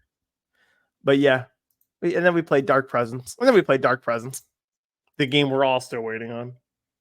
Yeah. We're all gonna be waiting for that for a long time. I was able to get to the final boss, but the character has some frames missing, or it's glitched. Great game by the guys at Productions, but Will this ever come out is the question. will it ever come out? I was like, hurry up and get this thing out the door already. Anyway. One day. Yeah, I hope so. But guess what? Happy Halloween. Yeah, I know, right? Who is my guest next week? I don't know, because I really didn't think about it. It's a tough one. If anybody's got suggestions, let me know. I'll see if I can. I'll figure something else by next week. But who knows? Well, who knows how things are going to be next week, especially after Tuesday. It's going to be a freaking mess. Doggone it. It'll be a tough one to decide on that one. Yeah, you're telling me. Well, I already know how I'm going to vote, but it's going to be. Wait. What are we gonna do? Where is it? Hold on. Did you lose? Hold on. Got it. You voted. Yes, you did vote today. Mm-hmm. Knocked it out. Yes. Hold it up again. Just Literally straight up knocked it out. No, there it is. Literally knocked it out today. So I was like, well, because next week. For my family member, which was the rant at the top of this thing, I may have to vote early next year. So people, it's like, it'll be too late for you to bug me You gotta like do it early because like when I went, it was like not crowded. It was like peaceful. Like it was like what 2 or 3 people. It was like what two, On maybe 2 election day, people. it's like I don't have a much of a line to wait in. It's like light. My precinct isn't crowded, so I'm not worried about getting in and out. And plus, I have the day off. Well, I was worried about getting in and out because I had to come back here to get ready for the Crimeycade. So that was Right. why I was hoping there wasn't a line. But the state of Illinois closes down for election day, so Mm-hmm. all the state employees vote. I know I But, took care of it. I ain't got to worry about it. Yee. anyway, all right, all right. So we have what 312. Yes. 11:03, 11:04 a.m. We're going to raid a channel. I'm going to raid my former coworker. I gotta get rid of this stupid By the my way, thank you. coworker at Illinois State Police, Brother Yes. Forge. And as you are setting up this raid, I do want to say thank you to all of you guys for hanging out with me again on the Crimeycade. I think it's very fun, getting to be on again and letting y'all know the story, the things behind the scenes of yours truly in the life and everything. So yeah, thank you for hanging out with me again, and I'll see you guys probably maybe on the Monday mystery game next week. And then streaming wise, we'll see what happens. I didn't play anything yet, but yeah, I do want to thank all you guys: Tracy, Allison, JP Hetcha, Hater Shack, of course, Haas, who did follow the channel. Thank you for following, Haas. I really appreciate it. Stupendous Man, who is also known as Claudio. Thank you for always hanging out. Oh, that's Claudio? Oh yeah, that's Claudio. Dang me. Didn't know that. Wish I knew. He told me one day. And then Pearl, of course. Pearl was in the chat. Allison, Great Aurora, who came to lurk by. So thank you for hanging out with us, Aurora. Talk about this one on Tuesday. And Cracker Jack, Mega Retro Man, pretty much everybody who came by. Thank you guys all for hanging out. Yeah, with that said, whoa. Yeah, I didn't want to make it loud. That's the close. There you go. But yeah. Thank you guys. And again, follow the King Cam Black Man on Twitch. And of course, Gallop and Ghost Arcade. Go give them a follow too, because I'm on that stream as well. Yeah, I don't think there's pretty much not much else to say. You ready for that raid? Yes, I'm ready for the raid. Here we go. All right. And it's got oh yeah, 4 viewers ready, 5, 6. So we'll see you next week. And he's playing Fortnite, so hope you enjoy it. Have a good night, everybody. Have a good night. Till next time. Until Monday.